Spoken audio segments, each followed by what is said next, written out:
This is your news bulletin from Power 102 Digital. It is Wednesday, the 16th of October, 2024.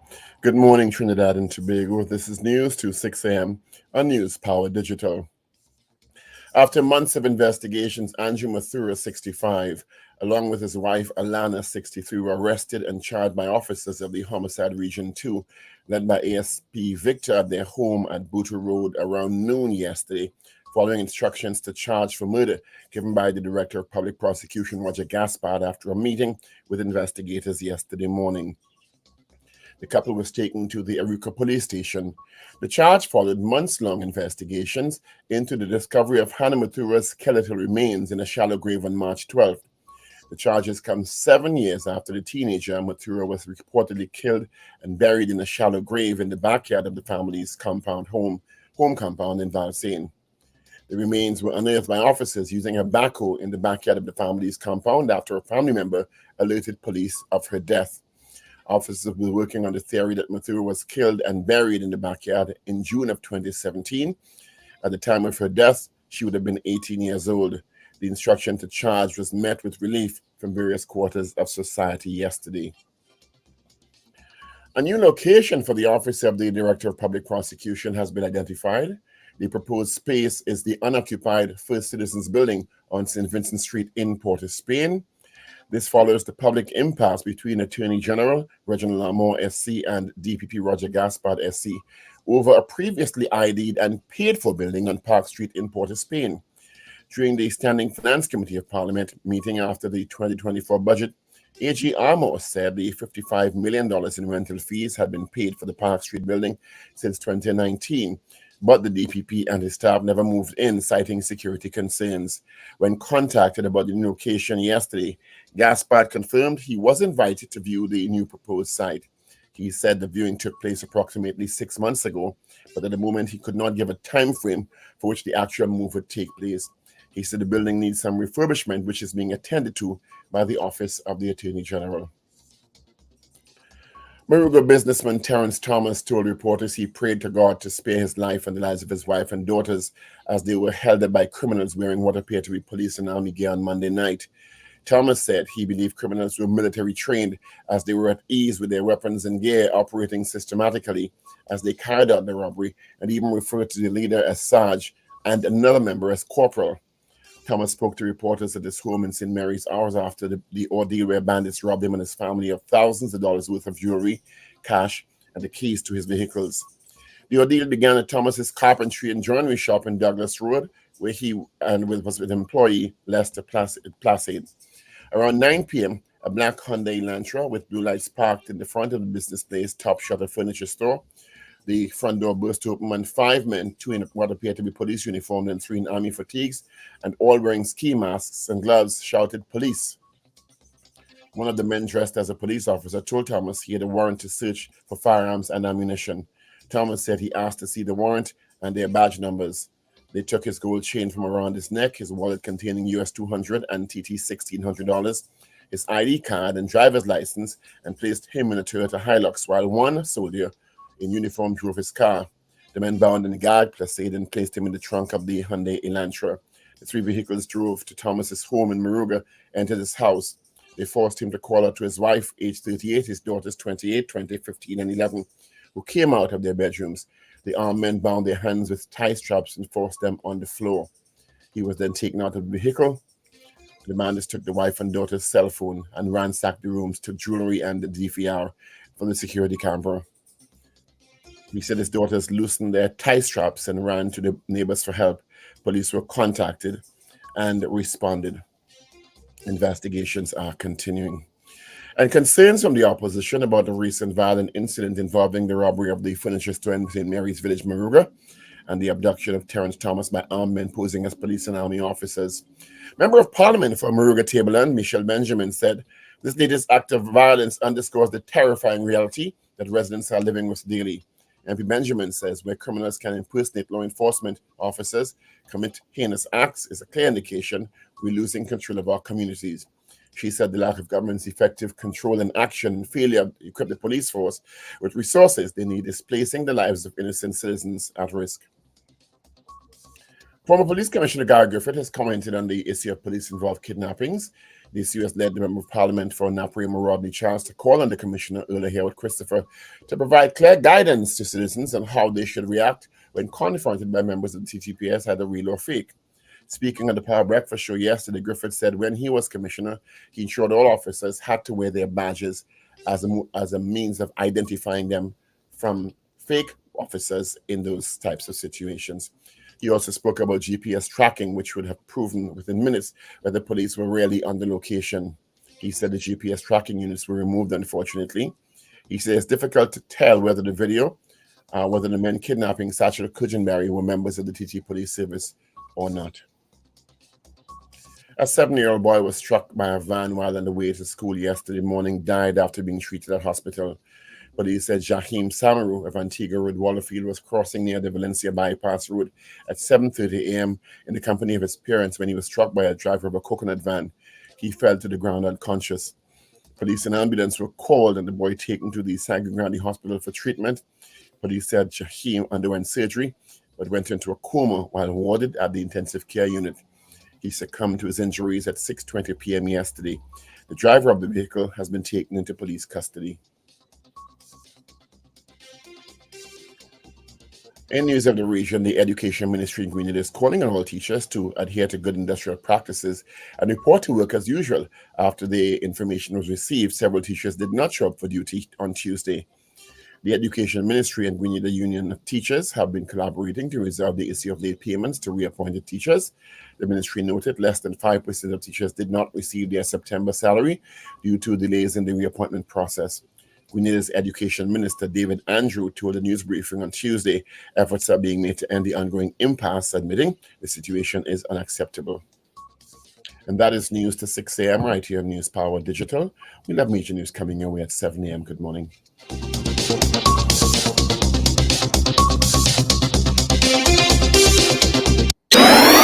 Up to date and credible. Power 102 Digital.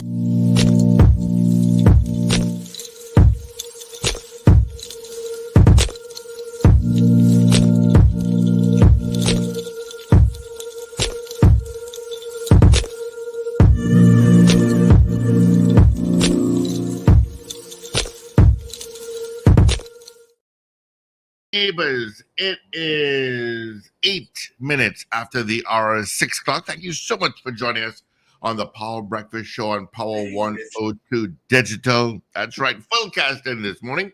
You just heard from Dr. Paul Richards. We'll hear from Wendell Stephen. Yep, yesterday was International Wendell Stephen Day.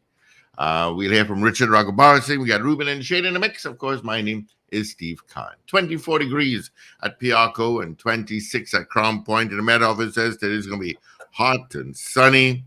Of course, it'll be interrupted by some cloudy spells, accompanied by a few showers. There's a 40 to 60% medium chance of the isolated heavy shower and or thunderstorm. That's what they're saying. All right. Traffic-wise, just from Freeport to Chicagowanus, you've got it, and congestion everywhere else. All right. Good morning to you, Pablo. Good morning, Steve. Good morning, everyone. Good morning, man. What's happening? What's happening? It is hump day. The weekend is in sight. A lot is happening. Yeah, boy. No kidding, huh? No kidding. Full news day yesterday. A lot happened. A lot happened. A lot is happening. Yeah, boy. So, there's let's say good morning to Julius Smith Batiste. Happy birthday from your husband and children. I saw your husband on campus yesterday. He said my wife's birthday is tomorrow, so make sure I wish her happy birthday. So happy birthday, Julia. Julia S. Batiste, you said. So we hope you have a great day today, and your husband spoils you and buys that second diamond ring for you. And takes you on this wonderful trip to Paris for shopping, and stuff like that. So. Good morning, Julia. And the family. So happy birthday. I hope you enjoy your day today. It was a wonderful day. Go to Paris to shop. Yeah, she deserves it. Come on. I'll go Ross in Miami. Well, Koboka eat sponge cake. Yeah, He definitely. Yeah, yesterday was a busy day. It was. So happy birthday to you, Julia S. Batiste. I know you'll send us a message in a while. You always do every morning, especially voting on our morning poll, which you can do that right now, actually, on our mobile app and website. Let's fill it up. Should the penalty for impersonating a police officer be increased and made a non-bailable offense? That was our poll yesterday. You have like half an hour again to vote, so go on our mobile app and on our website. All right. Morning, birthday boy. Hi, good morning.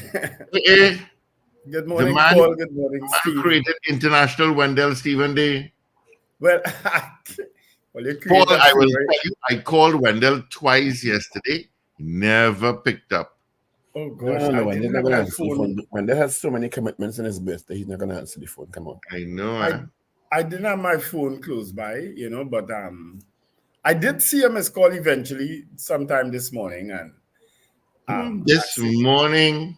yeah, but thank you all for recognizing my birthday yesterday. And I can't begin to call the names of the people I have to thank. But thank you all for making my birthday special, because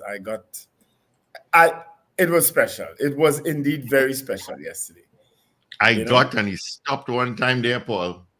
Yeah, it was a special birthday. So thanks to my friends and my family, especially my two sons who are in Trinidad and Tobago, who made it indeed very special. Thank you very, very much. What about her? Her? I had court yesterday. That's how special it was. Wow. That's how special she made that day yesterday. Well, Paul, shut up. Yeah. I'm glad you had a good birthday. But I did have a fantastic birthday. Gaylan brought me a cheesecake. And my friends, especially my very special friend Stephen Wilson, he brought lunch and we had drinks, and Shaka Subero came, Stephen Harper came, Eldon Coker came, Paul Leacock came, Adande Piggott came, so thanks very much for coming. And Helen Moraine, the former deputy mayor of Port of Spain, found his way all up here. I used to catch hell to get Helen to come by me. And the 9 years we spent in council together. After the PNM council met at the Rum Box, you all decided when the election going to be. There's a high power meet gathering there, Paul. We'll have that high powered meeting on Friday. Friday coming, God willing, we'll have that high powered meeting on Friday. That's the council right there? Yeah. Anyway, I'm glad you enjoyed your birthday. Your birthday. Sankofa, you bust out laughing. I know what you bust out laughing at Sankofa. Right. So a lot happened in the news yesterday. A lot. It was a very, very big news day. The parents of Hannah Mathura have been charged with her murder. Don't make joke. Yeah, after 7 months. Yeah. Well, hallelujah. Well, that's the reaction from plenty of people, actually. Yeah. But at least they got it. Yeah. The DPP definitely got this one right. Because remember, we were concerned about where this case was going. The DPP kept instructing the police to go back and get more stuff, evidence, right. I'm presuming, because it's a very technical case from what I can see, right? I don't know if they have eyewitnesses, but certainly they have a lot of evidence that something went awry. Right. They have evidence that she was buried in a shallow grave. The only two adults in the house at the time would have been the parents, as far as we know. At that time, yeah. She disappeared. No one reported her missing to the police. Yeah. Nobody You knew. understand? Yeah. She was 18 years old. Our understanding is that a sibling is who reported that she disappeared and was buried in the shallow grave, which is what alerted the police to go and dig out the back with a backhoe and find her skeletal remains. There's a lot of parallel evidence, even if you don't have evidence that, well, they took up a weapon and did anything or whatever the situation may have been. You understand? So I think he was trying to be more than extra cautious in making sure a proper case was built. Right. Which is what happened, which is what seems to have happened. Okay. And the order to charge, the instructions to charge given yesterday. So they were taken up and taken to the Maruga police station where they were charged, both the husband and wife, for her murder. I Ah, think both in their 60s as well. Yeah. I don't know if it's premeditated or some other type of murder. okay. You understand? Yeah. Mhm. That information wasn't available, but certainly we will hear more as the case unfolds. Well, I didn't read that anywhere at all. Well, I didn't well, see they that will come have across to. my They will have to. timeline at It's on the all. front page of the Guardian. They will have to make an appearance in court, obviously. Yeah. Right. At which point, legal representation will either tell them to plead guilty or not guilty, and you will hear more details of the case at the first hearing. Of course, that'll be adjourned to 50 years from now. Ha. Oh dear. Come on, it's a criminal case. Yeah, it is. You know it goes in this country. Mm-hmm. That'll end up being everything else that they already know. Mm-hmm. So, and the 63 and 65, add 10 years to that. Hmm. We will see how it goes. Hmm. At Wow. least 10 years, I should say. Yeah. Speaking of the DPP, the new offices, and you know, I was driving down that road, and I drive down that road almost every day, St. Vincent Street. And I sometimes use that ATM. And I've seen that building that has been abandoned by First Citizens on St. Vincent Street. Mhm. And I'm saying, what a huge building that's now empty. And Yeah. now to find out that it's the building that's been acquired by the office of the AG for the new DPP office. Yeah. Well, it runs the whole length of Abercrombie to St. Vincent. Yeah. Which one is that? It's a building on the that's left one- side. I Yeah, think when it's it's coming up. it may be close to the Ministry of Social Development of one of their buildings on that It- But On that's- which street is talking about? St. Vincent Street, just before the courts, yeah. on the left side. If you're coming up Oh, Abercrombie oh. on the left-hand side, Where FCB is? that building. Where it Oh. used to be. Yeah. FCB moved from there? But I didn't know that. Were you not listening to me? No, I didn't. I'm now reviewing what you said. I didn't know FCB moved from there. So, the building has been abandoned for a couple of months now. Ah. And apparently it's a new building where the DPP is going to be. There was a viewing 6 months ago. The DPP confirmed this. But there was a big brouhaha over the Park Street with, Mhm. choice years ago, 2019, Yes. I do believe it was, where monies were Park and paid. Henry. 55 million in rental fees were paid. The DPP never moved in with his staff, Right. citing security concerns after a lot of retrofitting was done. Yeah. Mhm. A lot of retrofitting, I understand. A lot of retrofitting. Mm-hmm. Mm-hmm. Yeah. Including bulletproof glass and things. All kind of thing, but Yeah, all that kind of thing. right? So somebody get a cool 55 million plus, Wow. Yeah. and now, well, apparently this building has met the requirements of the DPP and its staff. So But no still in the date yet heart as to of when they're town. moving. But this building's still in the heart of town. It wasn't a matter of in the heart of town. It was a matter of entrance and egress and security concern. It had nothing to do with whether it was in the heart of town or not. Okay.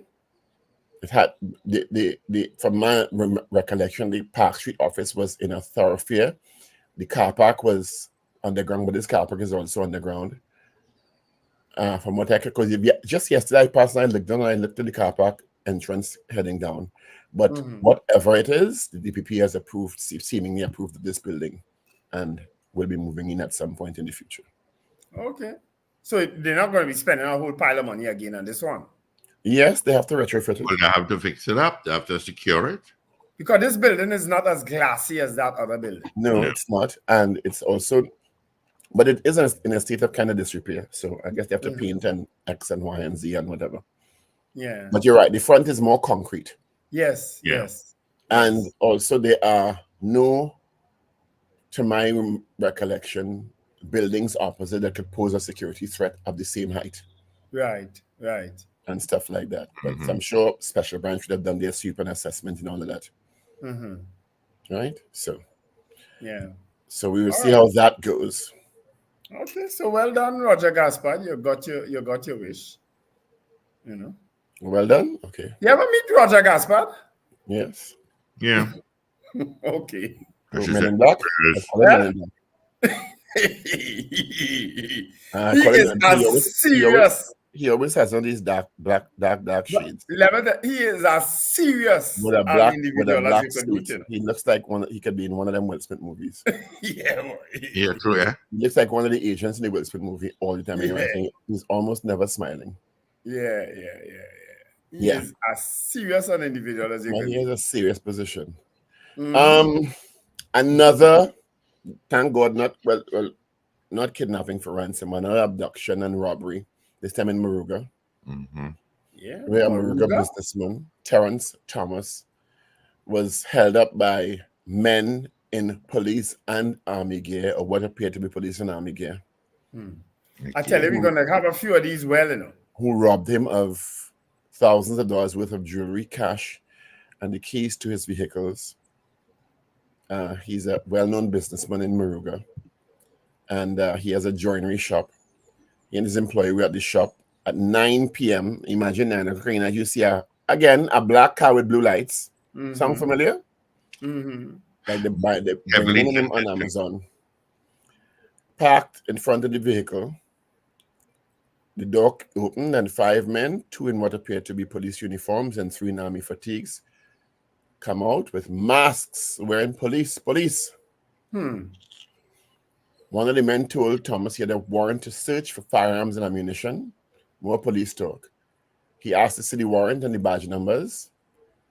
They took a gold chain from around his neck, red flag number 1. 200 in US and 1600 TT from a wallet, ID card, driver's license, and placed him in the Toyota Hilux. Then they placed his employee in the trunk. I know that's police procedure. You understand? Yeah. Trunk. I don't know that's police procedure. But police capable of doing anything, yeah. So police push. I push don't in know a that trunk. is official police procedure. That's what I meant. Police quite capable of that. But I so don't know let that me is go. official police procedure. That's what Let I me go meant. on. Right? Eh. So that would be a red flag for me. Mhm. They took him to his home. Tell him call out to your wife and daughters, 4 daughters. They came out. Then they bound them with tie straps and ransacked the house, took jewelry and the DVR from the security camera. One of the daughters, fortunately, loosened the straps and ran to the neighbor for help, contacted the police, and the police are investigating. So again, good morning, Mrs. Harewood Christopher. What should people do if people come into your house in black cars and blue lights? Should we, I can't say insure is a marked police vehicle, because guess what happened 2 weeks ago? You know, I asked that, if you remember when we interviewed Minister Keith Cutler. You know, since then, everybody has asked the same question. He said call the police. It come up in Parliament. Everybody's been asking call that the police question. station. Minister Scotland said call the police. Like them letting you call the police station. Yeah. Like them saying, okay, no problem, call the police station and we'll stand by and wait while they call You the go police ahead station. you go ahead and check. You go ahead and check.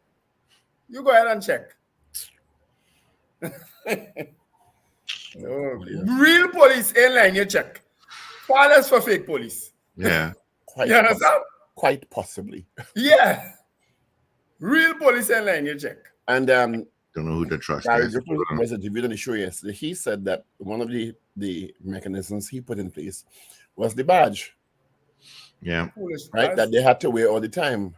Anybody can get a badge on Amazon. If they could get precise, you know where I'm going. If they could get uniform, hat, car, weapons, they could get badge.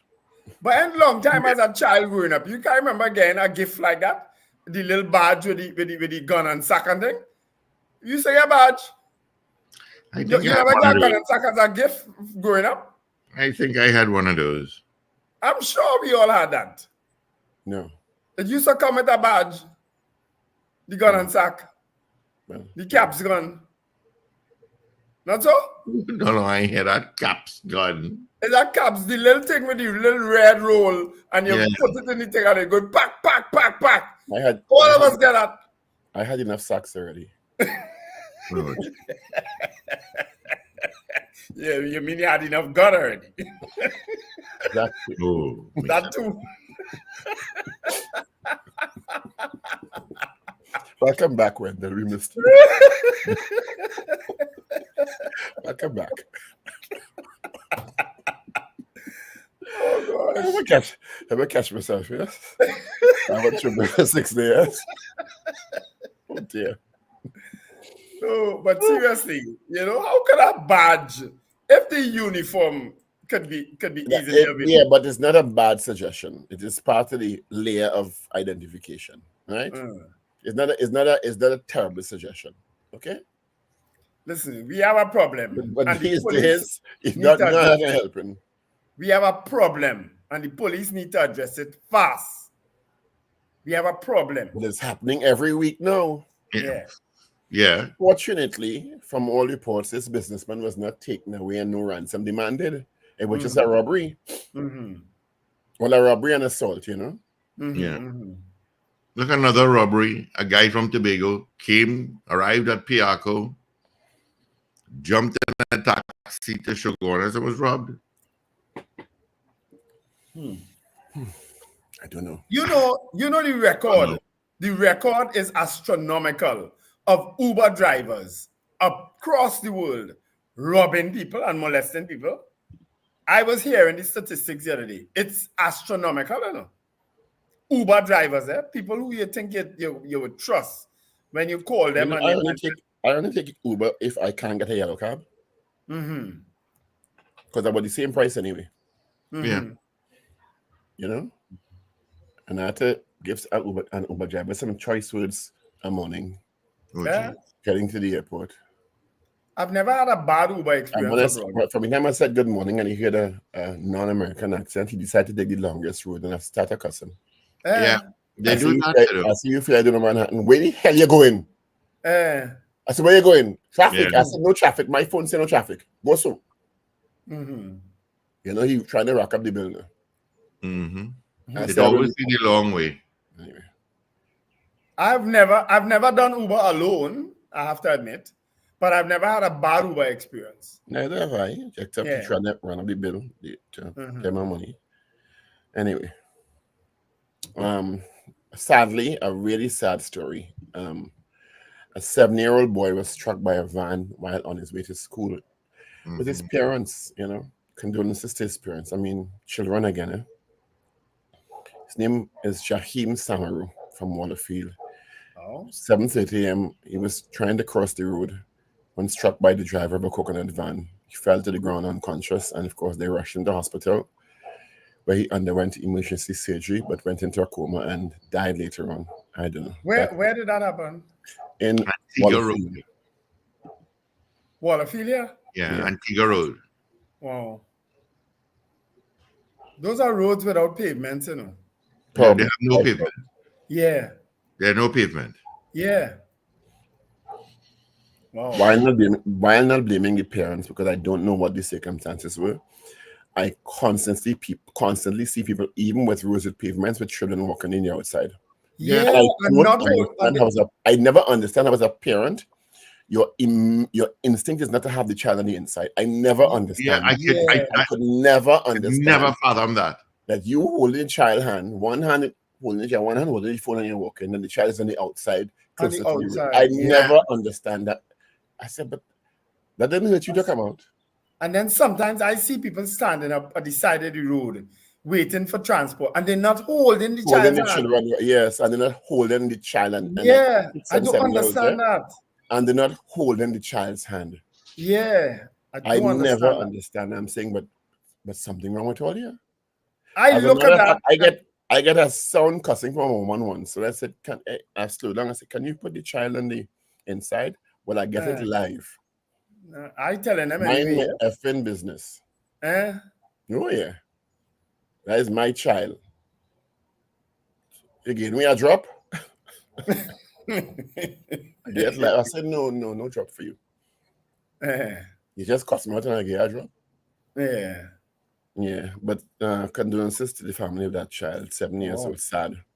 Yeah, very sad. Children, I just get very thing with children. Me too. Yeah, I just get jumpy when I see people with children. Trust me. yeah. So those are the major stories bubbling this morning. The biggest Well, of which I think is the Andrew and Alana Mathura, who've been charged now for the murder that's of their their name. daughter,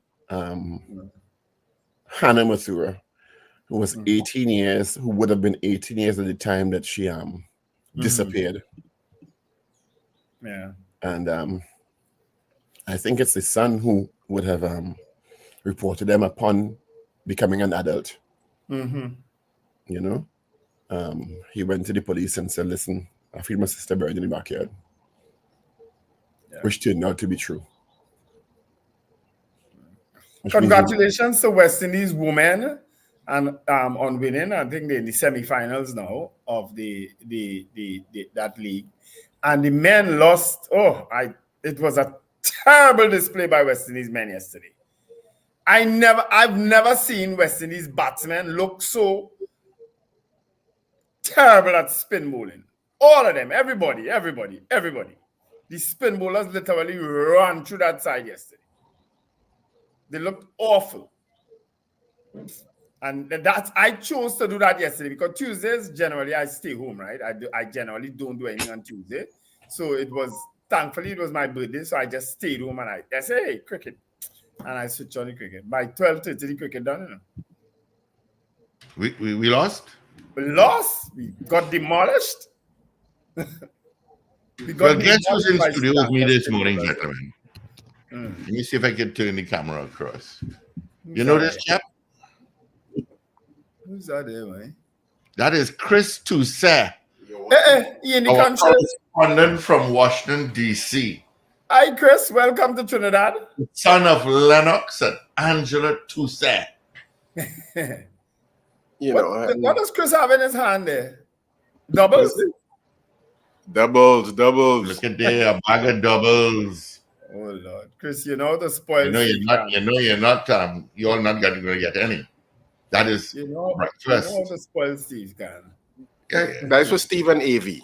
Oh, okay. Wow. If you will come in. Yes. So what brings you to the shores of TNT? Well, his parents live here. High school reunion, the best school. There you go. It's not the better school, Tunapuna Secondary. Oh yeah, we used to kind of fight with you all sometimes. Well, my classmates. I was too skinny to fight. So what are you doing going to school all the way up in the east there, Chris? Were you all from the east or No, from the west? No, we were in Barataria. I didn't know anything about Hillview until I get common entrance exams. It wasn't on my list. But you know how things go. Is that reunion include Tony Lee? No, this is class of 79. Okay. I was he even went born to yet. the secondary also. You didn't like us very much. No. No. Y'all will beat us in cricket, but we'll beat y'all in football. Actually, we used to beat you in everything but football. Well, those were the only two that I paid attention to, cricket and football. Yeah. Anyway, Chris, good to see you. Good to see you. Good to be seen. How are your parents? They're good. I came in yesterday, leave for Tobago tomorrow. Leaving Tobago before the bacchanal start. Oh, yes. How is that scholar of a daughter you have there? She's doing well. Chemistry is not the easiest thing to major in. Oh gosh, no. And especially at Yale. Right. So is Yale? She is in Yale. Yes. Yes. Exactly. That alone is an accomplishment. Well, true. Every once in a while she start to quarrel and say maybe she should come back to Howard, but no, we stay with Yale. Stay with Yale. Yeah. Well, I mean, both are good schools. Well, no, she has seen the benefits of Yale in that she applied for a summer job and within 24 hours she had a response. Just having Yale on that resume. Yeah. So yep. The eyebrows. That's the advantage. Right. Somebody's wondering if Lennox Toussaint attended Diego Martin Secondary, Chris. No. He attended Rosary. He didn't go to secondary. Okay. We could not. Well, his mother couldn't afford it back At then. the time. Right. Yeah. Lennox, man. He went to All right. Nestle. And worked his Yeah, way up. and look now, and made Nestle a household name, eh? Yep. Trust me. I remember Well, those days. Well, it is not something we able to do again anymore because now a bachelor's degree, they're treating it like as a school leaving certificate, right? But back then he was able to work his way up from the bottom. Yes, yes. You know, Lennox too, say, and a gentleman called Brian McKnight are responsible for me being on this Power Breakfast show, right? They called me in the office. They called me in the office one morning. They say, Wendell, we want you to come in the breakfast show. I say, what, with Gladiator? They say, yeah, we think you the man for that show. I say, you're joking, right? They said, no, we want you on the show. And here I am 19 years later. Yep. So I ain't listened to no news this morning. What good news we have? I was actually looking for it. There was something with Brian and Laura raising 15 million. I was looking for the story. I didn't get a chance to finish it up. Well, okay, let me bring some good news then. Wayne Frederick. Oh yeah, interim CEO of Cancer Society in the US. Yeah. Yes, that is true. Forgot about that. Former President of Howard, not so? Yeah. You know, Trini. He was not liked because they didn't. There's something going on with some people in the US that think that people from the Caribbean are not descendants of slaves. Yep. They think only people who went to America are descendants of slaves.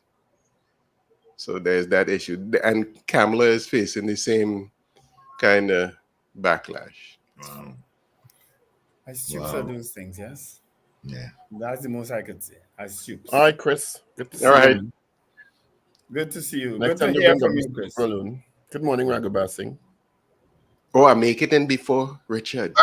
Good morning, guys. It's not hard to do. Hi, Rich. Hey, good morning, Richard. Any play this weekend? Next weekend. No, next weekend we will be in Central Bank Auditorium. That ain't right. I leave on Friday. Oh no, not this weekend. Well, there's a play on this weekend actually at Central Bank. Your pennies. Okay. Yeah, I play on the dealing with autism and stuff like that. Okay. Truth. What is it? Truth, no lie.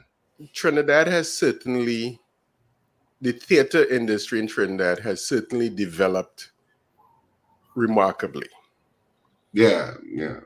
You know, when I was here, the only thing was Little Carib Theater. I did a couple things there before I left. But yeah, I mean there are many more theaters now, and actually they're generally all booked throughout the year. I mean, it's not only theater in them, of course. Other sometimes companies, etc., book them, but space is difficult to get. You have to really book in advance. All right, gentlemen, it's time for the news. Well, not yet. Well, the 20 minutes. The headlines. I'll take you across the evening. The headlines. Yeah. You have a little bit of Lennox in him there, boy. Yeah. No kidding, huh? All right, let Chris. me come across to meet AV, and I'll be right back, guys. Morning, Ragoobarsingh. Morning, Paul. You know, I keep in a little bit now.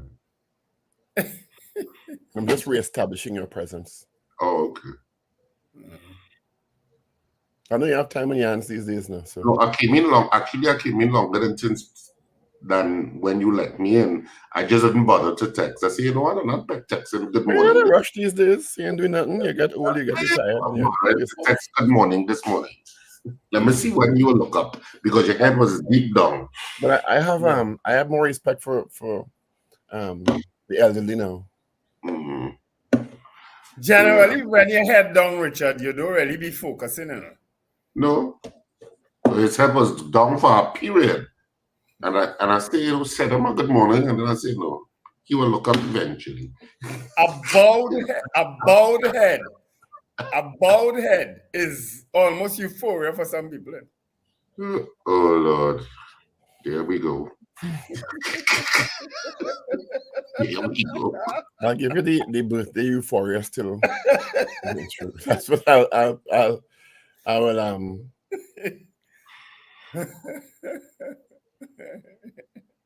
So you know. Anyway, I'm not going into that discussion. Behave. And I am going to. Richard's birthday is up next. Don't forget, people. Richard and 8 days time. Richard and. Oh Lord, he's 75-year-old boy. I see calls sparking like a 45, you know. Yeah. I see the opposition, one of the newspapers reporting the opposition is preparing a privileges motion potentially against Stuart Young for the comments he made. Yeah, I saw caught by the hot mic. I saw Wendell Eversley outside Parliament chastising Minister Young. Yeah, well, he started tripping us on social media about for him to tender his resignation. I don't know what for. You know. I stripped that already. I will strip it again. Next week we wouldn't be talking about this. Exactly. And strange enough, as I said, the opposition has not said, well, outside of what they're moving a motion. Is that what you said? But I saw a newspaper reporting that they were preparing a privileges motion. Okay. I don't know how it will come, but let's wait and see. Well, a privileges motion has to be approved by the speaker. Yes. We'll see how that goes. Mm-hmm. I think, if I'm not mistaken, the parameters are misleading the House. It may also include bringing the House into disrepute, but I don't know how that will be interpreted. Yeah, you mean because it wasn't during the sit-in? It doesn't have to be during the sitting. Okay. If you stand up and you start a cuss in the House when the sitting is adjourned, you think it be inappropriate? True. Good point. It doesn't have to be during the sitting. Good point. Because quite frankly, a lot of it happens during the sitting, a lot of it happens out of the sitting. Yeah. Good point. Right? Mm. So anyway. The leg comment was sanctioned. Right? The loading your leg comment was sanctioned. Oh, it was? Yes, she was asked to withdraw it. Okay. You mean on her legs? And chastised for it, yeah. Mm-hmm. Yes. She was asked to withdraw it. It was sanctioned. But the response... I still find that funny, yeah? Yeah, but it may be funny out of Parliament. It's not supposed to be part of what your discussion is in Parliament. I don't know what got into her head to think that would be appropriate. You know? I'm telling somebody write that for that child that day. Somebody write that and set her up. She ain't come up with that herself. I don't know that is accurate, sir. That's what I feel. I feel somebody write that and say, Michelle, you go and say this. I'm giving you a lot of latitude today, as your birthday was yesterday. A lot of latitude. Okay? Well, you don't know, but I enjoy the show sometimes. I really do it. You know? I don't know sometimes. Yeah. I tell you, Richard is the one who taught me how to enjoy the show. You know? Because when I came on the show 19 years ago, was with Gladiator. Okay? Really? Well, never knew. You never told us before. Yeah, I tell you, it was hard, Paul. Paul, you ever work with Gladiator? I tried not to and I succeeded. That was not going to happen. Oh, God, no. And he was a character boy. Jeez.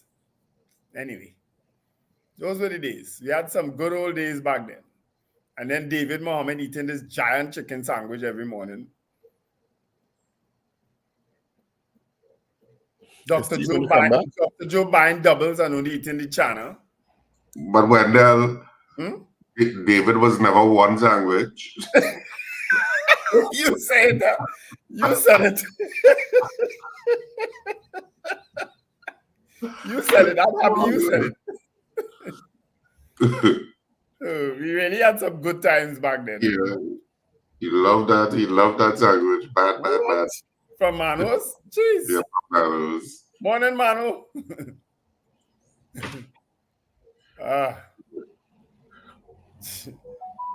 Anyway, what else is happening? What else happened in the news? Up to now, nobody's been held for Gladiator's murder, as far as I am aware. I mean, I don't know if they held somebody and they didn't let us know, but they call all kind of names, but nothing. Yeah, isn't that incredulous? It is. It is. It's almost like an acceptance that some people dare and you don't really care. You know? That's Trinidad's special, you know. Trinidad's special in some ways, you know. Yep. It's ridiculous. Mm-hmm. Well, he's just one of hundreds in that big room in police headquarters that's called unsolved cases. Mm-hmm. They have a big room, you know. Mm-hmm. They didn't go in and file it. They just open the door and trade in. Yeah. And close back the door. Yep. You understand? Gladiator. Raymond Chukong. Has anybody been held for that murder? No. You see what I mean? Crazy. It's crazy. Yeah. Hopefully Steve Khan will realize that we need to do some stuff here and come back just now. Because stop calling my name. He could open the lines. Or we have to do papers and poll. The papers and the poll. Let's go. I like that. The papers and the poll. Yep. It is Wednesday the 16th of October. Ragoobarsingh, do you have newspapers, hard copy? No, I have no papers. Let's go to the Express to start. 13 minutes ago published, man found naked in child's bed. A 25-year-old man is in the police custody after he was found naked in the bed of a 15-year-old girl. Where? $9 million budget for Tobago October Carnival, escape to paradise. Schoolboy 7 dies crossing the road. Businessman, family robbed by men in police army gear. Dad shot dead waiting for son. Parents charged with murder. That's the parents of Hannah Mathura. UNC moves against young over slur. Mom threatens to sue state as disabled son prepares for SEA in this day and age. Vigilante beating for man who argued with girlfriend, and man dies trying to rob cop. Let's move to the Guardian now for today.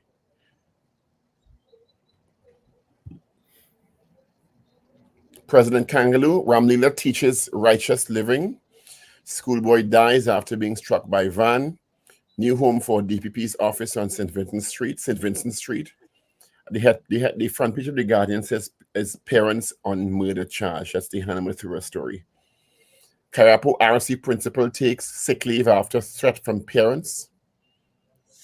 Young in hot water for salacious comment in Parliament. Man in court for chopping wife to death. Rowley's constituents wary of his retirement. And gunmen send bonus scampering at wake. Let's move to the Newsday now. Princestown handyman charged with wife's murder. Hannah Mathura's parents charged for her murder. Bandits dressed as police terrorize Maruga family. Labour Minister HIV/AIDS legislation. Sexual harassment workplace policy coming in 2025. Imagine policy and not law after all this time. At least we hear from him. Yeah. Budget, $15 million for tourism attraction upgrades. Energy Minister, US $10 billion in investment coming in the next 3 years. Diving regulations coming in 2024 to prevent Paria tragedy. Repeat. Imagine it now coming, The regulations now coming, after that tragedy. And Tobago Business Chamber urges PSC reveal criteria to assess top cops. Call coming from Martin George, the head of the Tobago Business Chamber. And I don't know what the big secret is for them revealing actually the assessment of the commissioner and the deputies. I don't know why it has to be a secret. Because the last assessment is a big secret. I don't know. Everything has to be a secret in certain things in this country. It's ridiculous. A big secret. We don't know. You know, if years past, you know, it's like a holdover from the 1970s and 80s when everything was even more of a secret. I mean, get over it. Get over yourselves, God. When you don't want questions. You keep get over yourselves. you're doing the people's business. Just be transparent. Apparently And not. the Wendell, what is going on with the lighting that they put in on Arpita Avenue? Maybe you know. You know, I've heard you raise that a couple of times. I haven't It's been off. on the avenue in the No, night for a little while now. completely off. I checked again. Huh? It's completely off. And I don't know if there is some switch to switch on, but it's off. You know, I thought they were all solar. But Yeah. obviously there's like a They master are all switch. solar. They are all solar. But they can't all be off. So I assume there is some master switch or something. I don't know. But they're all off. All right. That's the headlines there, Paul. Yes. All right, let's get the results of our morning poll where we asked you yesterday, should the penalty for impersonating a police officer be increased and made a non-bailable offense? That was our poll yesterday. The results are in. 87%, 87 said yes. All right, so let's get into this morning's poll, gentlemen. Well, my suggested poll is based on the call from Martin George, the head of the Tobago Business Chamber, that the criteria for assessing the Commissioner of Police and DCPs be made public. I actually think it needs to go a step further and the assessment itself be made public. Yeah. I don't know why there's a secret. If the assessment is to appoint one of the most significant positions in the country in terms of public safety, why is a secret as to what whoever it is score? Yeah. So that's the suggested question. Are you all okay with that? Yeah, we found Yeah. that. We found it. Should the criteria for assessing the Commissioner of Police and the DCP, the DCPs, that the Deputy Commissioners of Police, be made public? The criteria, people, should it be made public? But isn't it the qualifications to apply? Wasn't that already public? Let me tell you something. Every iteration of the PSC, let's change up the requirements. Who's the head of the PSC right now? Isn't it Justice Judith Jones? Is she still there? I think so. Okay. The PSC gone very quiet, yeah? Yeah. And I heard that the term of this iteration comes to an end on the 17th of November. Oh, that's just now. Yeah. And they're supposed to be assessing. They're supposed to be assessing candidates right now. Quite a few people have thrown their names into the hat, the ring, by my understanding. Legal people now. No, Legal people? Police, quite well-known police officers. I think 3 or 4 police officers. I think somebody from the Trinidad and Tobago Defense Force. What, to be head of the PSC? Sorry? To be head of the PSC? No, to police commissioner. Oh, You can't throw your name into a hat for head of the PSC. That's the point. That's what I'm saying. I didn't realize that they open up names, applications already for police commissioner. Oh. Remember the last time they start too late and I'm not say that. Listen, they need to just go and find Wade. They need to go and find Wade here. Get somebody outside of the service. Don't get anybody who was part of that service. All right. So our morning poll, should the criteria for assessing was part of the service, COP and DCP be made public? That is our poll. All right. 222-8255. North Americans, toll free 866-525-1099. Facebook, YouTube, and of course on WhatsApp. Let's grab this call. Good morning. Good morning, gentlemen. Wendell, happy birthday. It's good to know you enjoy your birthday. Steve, yes, my answer is yes. Thank you. Thank you, Ms. Sampson. Yeah. All right. Richard P. Knight says yes. Ben J. Singh, yes. Gregory Bauer, yes to the poll.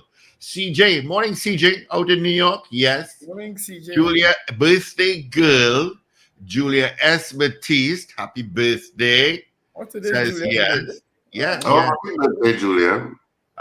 Troy says belated birthday to Wendell. Marcia Rock in Orlando, hope all is well, says yes. Trevor Panton says yes.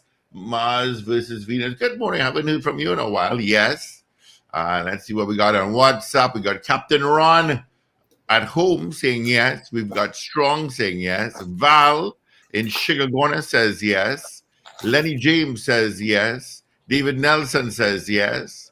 Jeron says yes. Let's see.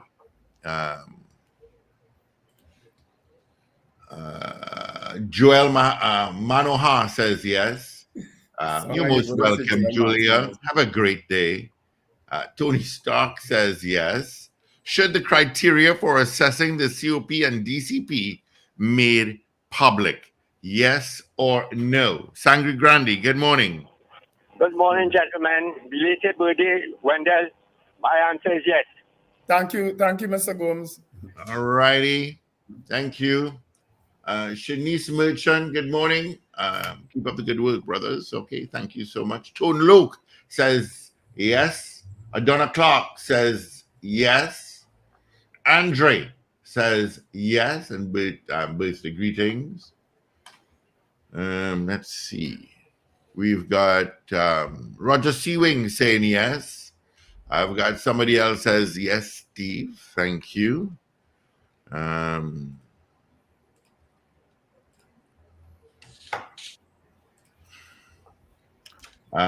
Wayne says yes, out in London, Ontario, a place I know very well. Let's see. Oh, here you are. Okay. All right. Did Roger Seawing? Yeah. All right. Should the criteria for assessing the COP and DCPs be made public? Yes or no? Empress says yes. Esther says yes. Oh, that's Esther Sylvester. I don't know. Morning, Esther, my darling. If that's you. Mm-hmm. All right. Slick Money Grip says yes. CPT Singh says out in Madras Road says no. Carol Guevara, hey Carol, you get your phone fixed. Lovely. Says yes. Stop laughing, Carol. Stop laughing. We've got somebody else saying yes. All right. Should the criteria for assessing the COP and DCPs be made public? Yes or no? Lester Craig. The last assessment that resulted in Mrs. Here with Christopher being reappointed, that nobody ever see the light of day. When we hear it was favorable. In this day and age, it was favorable. Favorable. Lester Craigwell says yes. Wayne Ramsey says yes. Up north says yes. Where's down south? All right, we have a minute again to vote. Should the criteria for assessing the COP and DCPs be made public? Yes or no? Morning, Wayne, and morning, Marlene Rahman, and all these, all my friends who wished me happy birthday yesterday. Marlene, of course, is the mother of Marsha. What's Marsha's name again, Paul? Walker Riley. Marsha Walker, yeah. She got herself in some hot water recently. Marsha? No surprise. Marsha just like hot water. Marsha just like hot water. I think she questioned why the parents didn't take the child out of school or something like that. Oh. Beauty Culture says yes. All right.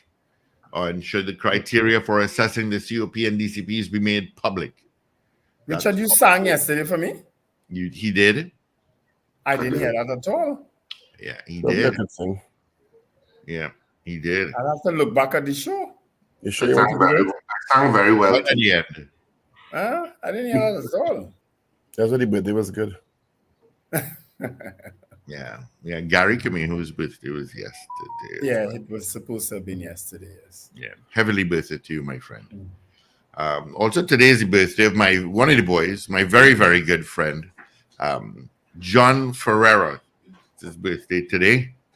Happy birthday to you, John. Today's Wendy Leon's birthday. Remember Wendy Leon? She was the head of a political party, not so?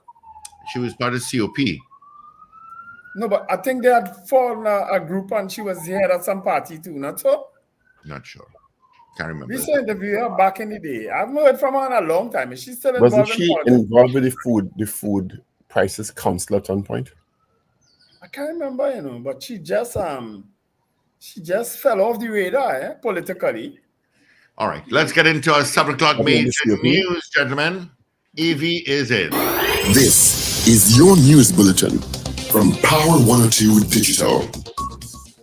Hannah Mathura's parents charged with her murder after 7 years of investigations. Bandits dressed in police and army uniform terrorized a Maruga businessman and his family. Concern from the opposition with the abduction and robbery of the businessman, and a 7-year-old boy dies after being struck by a van. Details in a moment. This is news to 7 o'clock on Power 102 Digital. I'm Avril Cintil Bab. Good morning.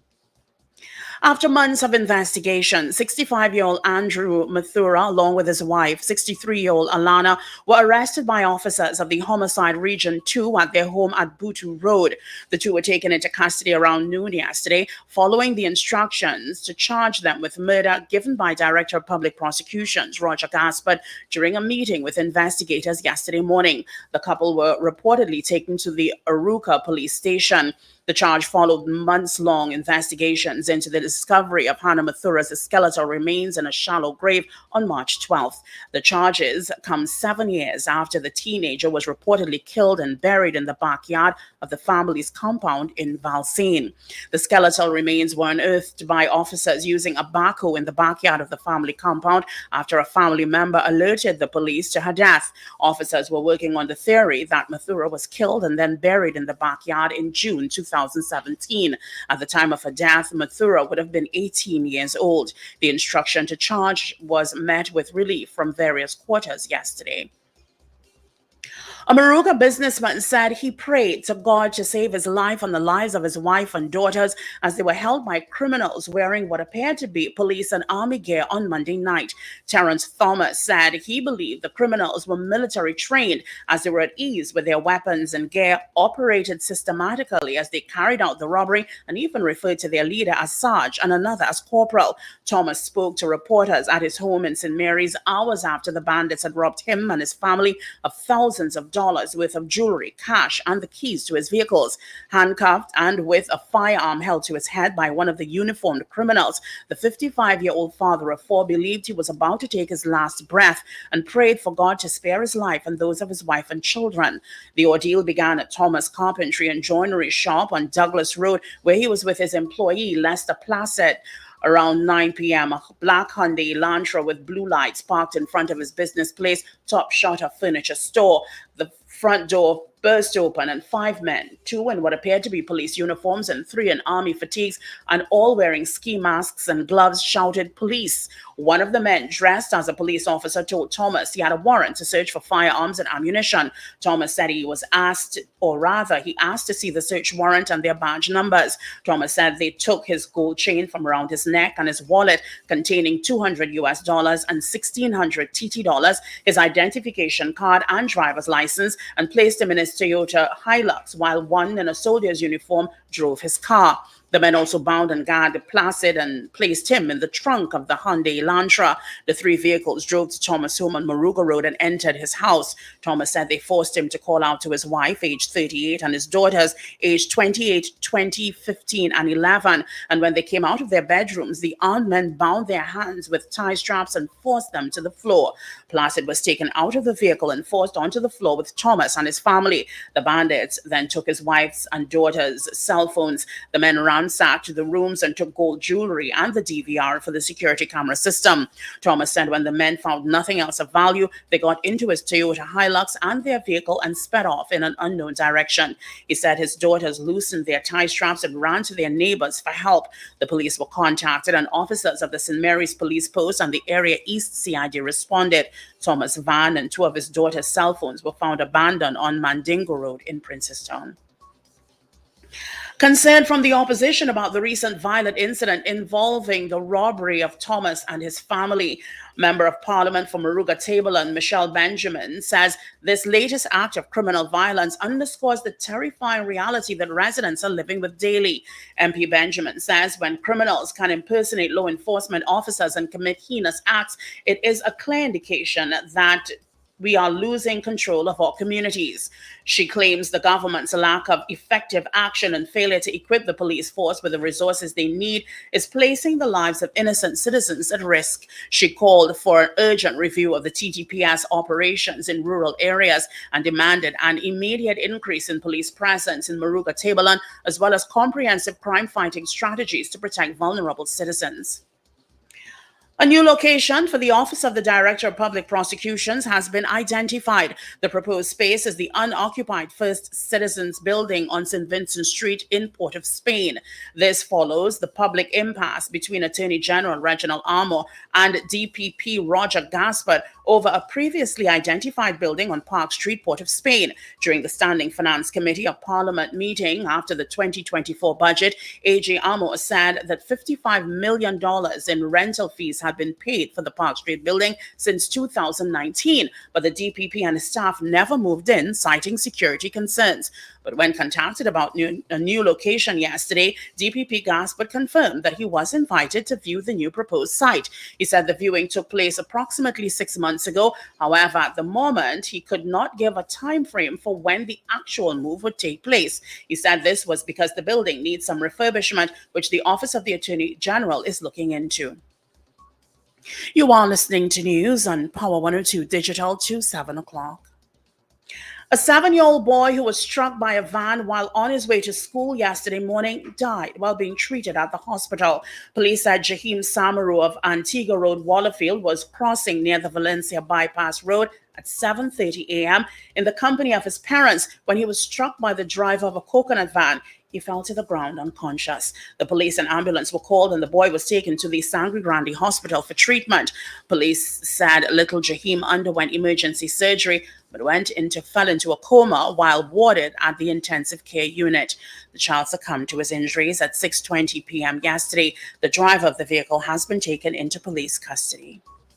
Well, finally, here's weather news for the period today till midnight. Trinidad and Tobago hot and sunny conditions will be interrupted by cloudy spells accompanied by a few showers. There is a medium chance of isolated heavy showers or thunderstorms. Nighttime will be mostly fair despite partly cloudy spells with a few showers. Please note that gusty winds and street or flash flooding may occur in or near heavy showers or thunderstorms. Expect a temperature high of 34 degrees Celsius at Piarco International Airport and 33 degrees Celsius at Crown Point in Tobago. It is 28 degrees Celsius at Piarco, 27 degrees Celsius at Piarco International Airport, and 29 degrees Celsius presently at Crown Point in Tobago. Recapping your headlines at 7 o'clock, Hannah Mathura's parents charged with her murder after 7 years of investigations. Bandits dressed in police and army uniform terrorized Maruga businessman and his family. Concern from the opposition with the abduction and robbery of the businessman, and a 7-year-old boy dies after being struck by a van. I'm Avril Sentil-Bab. That was news at 7 o'clock on Power 102 Digital. There's more news coming your way at 12 noon and an update at 8 o'clock this morning. For more details, log on to power102fm.com. Up to date and credible. Power 102 Digital. All right. Thank you so much, Avril, for major news. You can join her again. Come 8 o'clock for a news brief, and then major news again at noon, where she'll be alongside Sir Charles. All right? Yeah, it's a warm one already. All right. Let's see if I have any issues to tell you about in traffic-wise. Any issues? No issues, but you got traffic everywhere. Leaving south, San Fernando, coming up north under Solo and Uriah, you've got traffic. Valencia stretch as well. All right. Let's see if we have any more votes on our morning poll. Okay, got nothing there. I have Hector saying yes. I did Bruticulture already. All right, so I just got one more yes to our morning poll. Yeah. So our poll this morning was whether you think that the criteria for the selection of a commissioner of police and deputy commissioners of police should be made public. We had 37 people voting in the allotted time. Of the 37 people voting, 36 of you said yes. You do think that it should be made public. One person said no. So 36 of the yeas have it by, an uncomplicated majority. 36 people voting saying yes, it should be made public. So that's it for poll. Of course, you can continue to vote on the poll throughout the day, throughout programming, and we'll give you the final results come tomorrow morning, which will be Thursday, because today is Wednesday. And so Thursday, is even closer to the weekend as we head towards it. And as I told you, theaters on this weekend at Central Bank Auditorium, and that's extravagant news is on in Port of Spain next week, Saturday, just one night in Port of Spain. That's all we could get. So it's our final night in Port of Spain. It's your last chance in the Port of Spain area to see that's extravagant news, what in the dark comes to light. It's on next week, Saturday, at the Central Bank Auditorium. One show only, Saturday at 8:30 p.m. So you should definitely get your tickets early because it's just one show. Tickets go on sale from tomorrow, I believe, at all the usual outlets. And of course, the box office at the Central Bank Auditorium will open from next week, Wednesday. But you can get it at all our usual outlets: K-Squared Fashions, West Mall, Eastgates, and Brentwood Mall in Chagonas, Jubilee Rao in Tunapuna, Electronics Arima, Champlain Other Services, and of course, Antoni's Florals in Val Park Shopping Plaza. Everybody will have their tickets tomorrow as we head to the show next week, Saturday. One night only, people. And it's the last time we'll be in Port of Spain with this play. Because as it gets towards, as it drifts closer to Christmas, theaters get booked out completely. Mm-hmm. Yeah. Richard, does this play have anything to do with me again? Because I know. It's named What in the. Part of it is What in the Dark Comes to Light. Does this have anything to do with me? I know quite a few of your last few plays had a lot to do with me. Is this about me again? Well, about you and Paul. Both of you have things in the dark that need to come to the light. And that would be extravagant news. Happy belated birthday to Beauty Culture. I hope you enjoyed your day, Beauty Culture. Paul skimmed past that boy, Richard. I don't know. But now people coming to see that play because I don't know. That Love Is a Walk was about me. I'm telling you.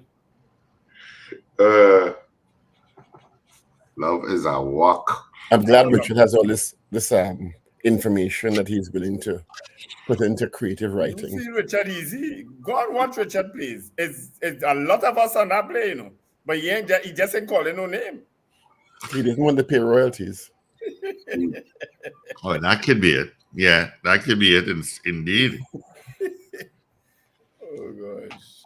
That could be it. Lord knows what in my dark need to stay right there. Did you ever see Donald Trump's one of his latest rallies? But you watch Donald Trump. Where he was supposed to speak for an hour and a half. And then after 20 or so minutes, he just tell the house people, play some music. Let me play a piano. Yeah. You know what happened? An individual fainted. The venue didn't have air condition.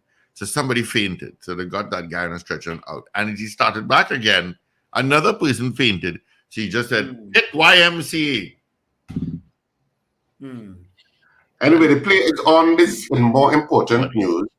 And the play on this weekend is True Talk, No Lie. And of course, it's at Central Bank Auditorium. It deals with autism. It's written by Penelope Spencer. And of course, it's directed by Penelope Spencer and Deborah Buku Mason. And it stars, I know J-Ron Raucus, Remy's in it, and Natasha Lake. And I cannot for the life of me remember who else is in it. But anyway, but it's on. It's switched. But you know, Penny is involved and Deborah is involved. So it's going to be fantastic. It's on this weekend, Friday, Saturday, and Sunday. It's called True Talk, No Lie at the Central Bank Auditorium this weekend. So, Chris, it is on this weekend. So you can go to the Central Bank Auditorium this weekend. I know Cipriani Labour College has a reunion of some sorts on Thursday. Because I was told about it. I was actually invited. They're having something on Thursdays. So I don't know if it's open to the public or what, or if it's by invitation. But they're having a reunion of sorts. Somebody who contacted me, I think it's Ray Davis's son. Remember Ray Davis used to work with us? Yes. His son is part of the organization of it. Yeah. Ray was a nice guy, eh? We used to have some interesting conversations with Ray. He had a curious mind, you know. And he read so well. Right, we have a call here. Good morning. Good morning, gentlemen. I would say yes. morning. And I'd also want to expand it to all the arms of national security just for transparency. But I'd also say that in addition to whatever qualifications they may need for the office, we would need to see some evidence of successful crime fighting, that is by way of successful prosecution and conviction of serious matters. And when you look at the post of DCPs in terms of operations, investigations, and administration, some particular skill and how you say, evidence of success in these particular areas. So what are you saying? If you're looking at me, all your career, you shouldn't be a commissioner. But he just cancelled out the whole of the police service. No, that's not what I'm saying. Not the police service. I know what I'm saying, Doctor. What I'm saying is that just as how people would appear before you at the PSC and you will ask them questions based on the role that they hold, you would like them to also have that similar expertise. But I would imagine that was what the Police Service Commission would do.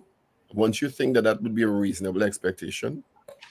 Well, not when we see what has been thrown up recently. Take care, Well, are you casting aspersions, sir? But he's very right. He is very right. You know, the ironic thing about our question this morning is that when the last time that the Police Service Commission appeared before the GSC Joint National Security, that question was asked and they answered it very calmly. What is the criteria for assessing the performance of the commission and the DCPs? And they told us. What did they say? I can't remember exactly, but it included meeting benchmarks, what your vision is. They had HR benchmarks, they had operational benchmarks, they had technology and infrastructure benchmarks. You understand? They had, because the commissioner is the financial officer in charge, they had that. You understand how well they manage the resources, financial resources. So that they had specific benchmarks, as I remember it. But somebody clearly told this commissioner, stay away from the media. Don't say nothing. Because she has not said much since she has been reappointed. She has said very little, as a matter of fact. Yeah. Good morning. Good morning, gentlemen. Morning. Good morning. Wendell, I hope you had a very good day yesterday. I did. Right. But in between this morning, I think I heard you say how you had a good birthday. But I slept through the rest. What I want to say about this new thing that started, well, not new, but what has started again with this kidnapping and this men dressing as police and this. You think that there's an underlying factor here where things that maybe we don't know that going on? Why is it that they pinpoint certain people? You feel that people, and I know the business chamber is very worried But sometimes we don't know what is taking place, and sometimes we just looking at the surface. People may be involved in deeper things that the nation doesn't know, and I'm wondering why this country is like that. Why we can't call on the men and women to behave themselves. But people do from time to time, Zina. People call on people to behave, but they make it political. When the Prime Minister says it, and they make it political. When he calling on people to behave and choose their men wisely and all these things, people attack him for that, Because somewhere along the line, we have too much maybe underlying crime here, dealing with drugs and ammunition, guns and stuff, and we don't know. But I am saying that for men to be dressing like that and putting on clothes like everybody just lost their way, and it's greed because they want what somebody else they must know somebody else have. You understand? Aren't you stating the obvious, Zina? Pardon me? Aren't you stating the obvious? It's crime. But you can't rationalize a criminal's mind like an ordinary person's or law-abiding citizen's mind. But how they get so criminal-minded? But that's the question of the centuries. Humans have always had people. Human civilizations have always had. That's why civilizations have laws and rules and regulations. Because if you don't, there are people who will take it upon themselves to do what they want and go against social norms. That's why we have laws. So it's not that how they get criminal-minded. There's several reasons for that. And we need, you realize the very personal interview yesterday morning, Gary Griffith. I saw on Facebook where he came out of some church service and begging young people to go to church. I say, well, people shouldn't make fun of Ulla Christopher when she talk about prayers and needing prayers. So I see Gary and all calling for people to go back to church and stop the wicked ways. So I say, well, now seen the light. Like it's no fear God in this country anymore. You know what? This country need a good baptism. Baptism and need a big giant cocaine broom. They need a big giant cocaine broom. Richard is a strong advocate for that cocaine broom. Yeah, man. Too much evil is pervading this land, man. Trinidad and Tobago. What the hell is going on? It's such a sweet twin island republic. Well, it's nice because when I watched TTT last night and I see how this man from abroad enjoying the food, and talking and visiting the panyard, and you're getting painting such nice pictures. I mean, it's a sweet country. Why it are is, people behaving so? Why they just can't behave? This is what I don't understand. A police can't be in everybody's backyard and their pocket. So we have to rely on people to behave themselves. I don't know, unless we bring I keep saying it and people just think I joking. Maybe we need an Ayatollah here for a year. Thank you. Right. Well, people seem to think either change a government or change a leadership will work. So let's wait and see. It's only a matter of time before that happens. You understand? And Sherwin Kerr, thanks for the information. Yes, it is a meet and greet the plan for the alumni on Thursday. Yeah. Oh, okay. Good morning. Yes, good morning, gentlemen. Good morning.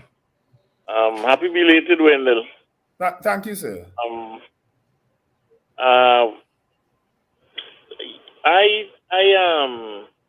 I kind of thinking that the kind of work it is taking with the police service, I think it is too much for one police commissioner. I don't know. I know she might have assistants, but I think this thing should be divided in two, where you have one to deal with part of the country and another one to deal with the party. I think it is plenty work. And I don't know if you all have heard anything about the because I hear anything. What's the update with the gentleman that the people who appear to be police with the flashing blue lights went and take the gentleman? We haven't heard anything. No word at all. That is very strange. You don't hear anything about that. You're not And hearing nothing at all. And lastly, the amount of murders we have in the country. Now listen to this. People are saying that criminals are doing things because they're doing these things because they're sure and they don't expect to get caught. And that's why we have a lot of murders with that stuff. But when you summon up the murders, how do you rate it in the sense of the domestic violence murder? Because I mean, all is going as murders, but there's a total different category where people is with domestic killing the wife and the children and that. So you're right, because I actually advised two senior police officers recently that one of the mistakes that they are making, and one of the things they're not doing is disaggregating the types of murders.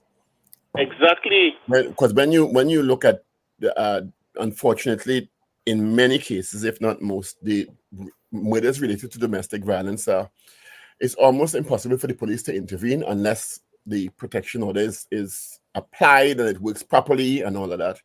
And then there are some other types of what you call the premeditated murders versus the murders that happen through some sort of unfortunate circumstance. And if they disaggregate them, people have a better sense of what's really happening as opposed to saying, yes, because they group it all together and making it look like. I was thinking that is there's a big difference there. All right, thank you. Very much, friend. All the best here. Good morning. Sometimes the police are culpable in terms of domestic violence situations. Yeah, and that's why I said if the protection orders are applied properly and all those systems are working, that's why I mentioned that. Well, they've been proven culpable in a few of these latest cases.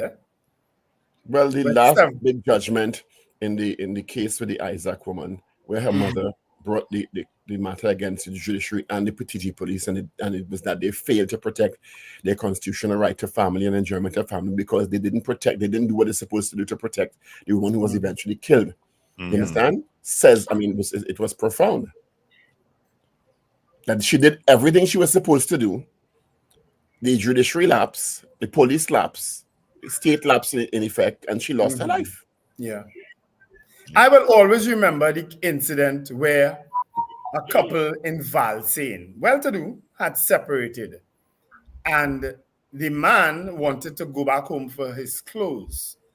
And he went there with police to get his clothes, right? And the wife was in the home. The estranged wife was in the home. And she allowed him in because the court ordered, I think at that time, that he go with police to get his clothes. He went in that house, locked himself in a bedroom with that woman and killed that woman. I don't know if you all remember that. But there's a recent case which I will not identify because it's still being processed. 1 second. Yes, go ahead, ma'am. Hello. Yeah, Good morning. Go ahead. Good morning, guys. Morning. Well, it wasn't the man went back home in Valsain, it was the woman. She was a music teacher. She went to get her piano. I never forget that. And he opened the door and allowed her in, and the two officers were there.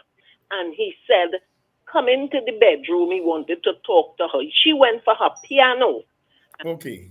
Well, I stand corrected with the story. Thank you very much. The door was, he put up some steel door or something, and he got her. She came into the bedroom. He shut it, and he killed her in there, and the police could not even get in. Nothing. They couldn't do anything. That was so terrible. Yeah, Val saying it was, she went to the home to collect her piano because she was a music teacher.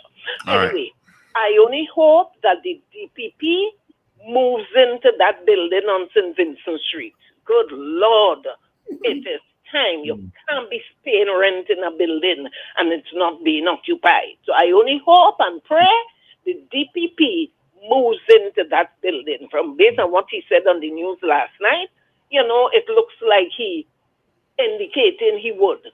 Now, about the police uniform.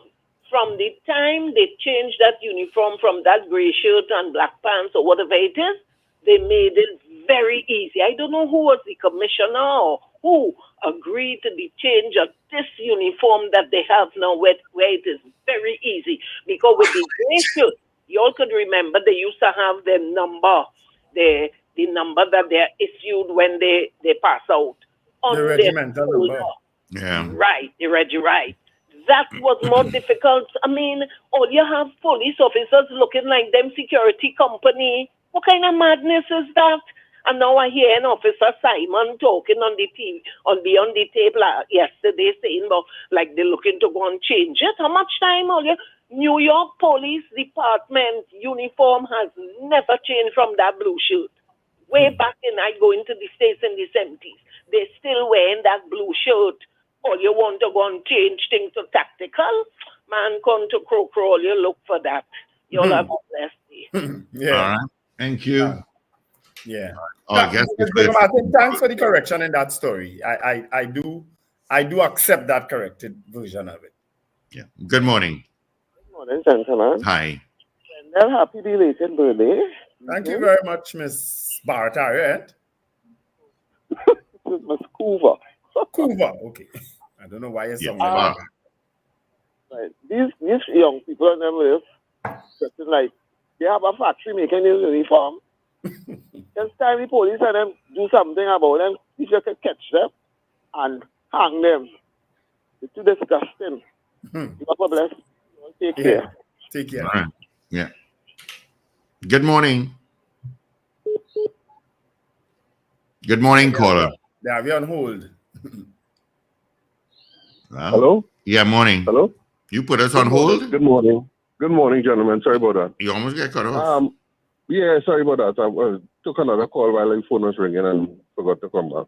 I want to express my sympathy and thing to this situation of this young lady that was killed, because the state didn't protect her, didn't do her any justice, and even in convicting the parents, even charging the parents, I can foresee how it's going to fail again, because at 68, I believe the mother or the father is, and they already take 9 months to charge in a cut and dry case like that. And Lincoln, you can't call it cut and dry, because the DPP, I remember us raising it, the DPP clearly told the police, go back and get more evidence. He wasn't satisfied with what they had brought to him in the beginning. So it wasn't cut and dry. Well, when I say cut and dry, I mean the body is found in the backyard. The child wasn't reported missing. It was clear that the parents were responsible for the murder, right? Well, but you don't know that it was murder. Okay, but well, even if it wasn't murder, improper disposal of a body is a charge as well too. So we talked that. Remember, we did raise those issues. Yes, we did. Yes, we did. But what I'm saying is, may I caution you that the matter is before the court system if they have been charged. Exactly. It's before the court system. What you're saying and say the word alleged. Yeah. Okay, fine, fair enough. But my point is, I know from history and how we know things run in Trinidad and Tobago, it is going to take 20 years for this case to come forward. And the reality is that 68 or 65, how old the father is, they are not going to live to see the end of this trial. So justice will never be found for this. Let me phrase it properly, because I know I like to nitpick on words. For the demise and disposal of this child. Hello, you don't get to use the word nitpick to describe and he seems to not realize that words have meanings. Yeah, okay? You don't get to use the word nitpick when we have a senior counsel on the show. The man who headed legal aid for 33 years. You don't get to use the word nitpick against him. You're crazy. The man. And at Senator, Dr. the Honorable, Senator, Dr. the Honorable. If I remember, you said the word conviction. You use the word conviction. No. I corrected myself. I said charged. All right. Very No, well. I said charged. And why did you correct Corrected yourself? myself. Because the word has Because a the meaning. word conviction is yes, of course. And so if you Of use erroneous words, we have the right to correct you because we have a responsibility. Guys, Very well, Paul Richards, but it doesn't take away from my point that justice will Absolutely, you're never, making a not, good point. more than likely, justice will not be found based on our court system and how long it takes and the age of this individual. Just like most other cases, Dhanraj didn't see the justice that he was supposed to do. He passed away before that. Ish and Steve and so many others we could call, because our court system takes so long. People die before they see the arms of justice in this country, and this is what this is why I always believe, I firmly believe, that is an incentive for the criminal element, because they know the justice system takes so long. More than likely they will get bail and walk away, or they will never see the arms of justice. Well, Lincoln, for some people, justice is the mere fact that they've been brought to book. They have been charged. So for some people, that's justice enough. I tell all you the story already, right? My father had a sister who her husband had died, and she ended up seeing this other guy. And he was this most creepiest person I ever met. I remember him sitting around that dinner table. He was creepy. He murdered her right there in St. James, Panka Street and St. James to be thing. And he went to jail and died in jail. So, but for us, the family, justice was the fact that he was in jail. He died in jail without ever being facing the death penalty. You understand? But that's what he had deserved then. Good? All right. So Thank you. Is this a bailable offense? Is it that they're going to be in jail and spend the rest of their time in jail, or is it that they make more than likely get bail? It's for you, Richard. Richard jumped off. Richard stepped away for a second. No, Richard okay. All right, no problem. All right, gentlemen, have a good morning. Thank you. Yeah. Good morning. I just want to come in and jump in here again on this issue. I am one who always asks about this case. And I am hoping, according to Wendell, seeing that the DPP tell them go and get more evidence, and they could be charged now.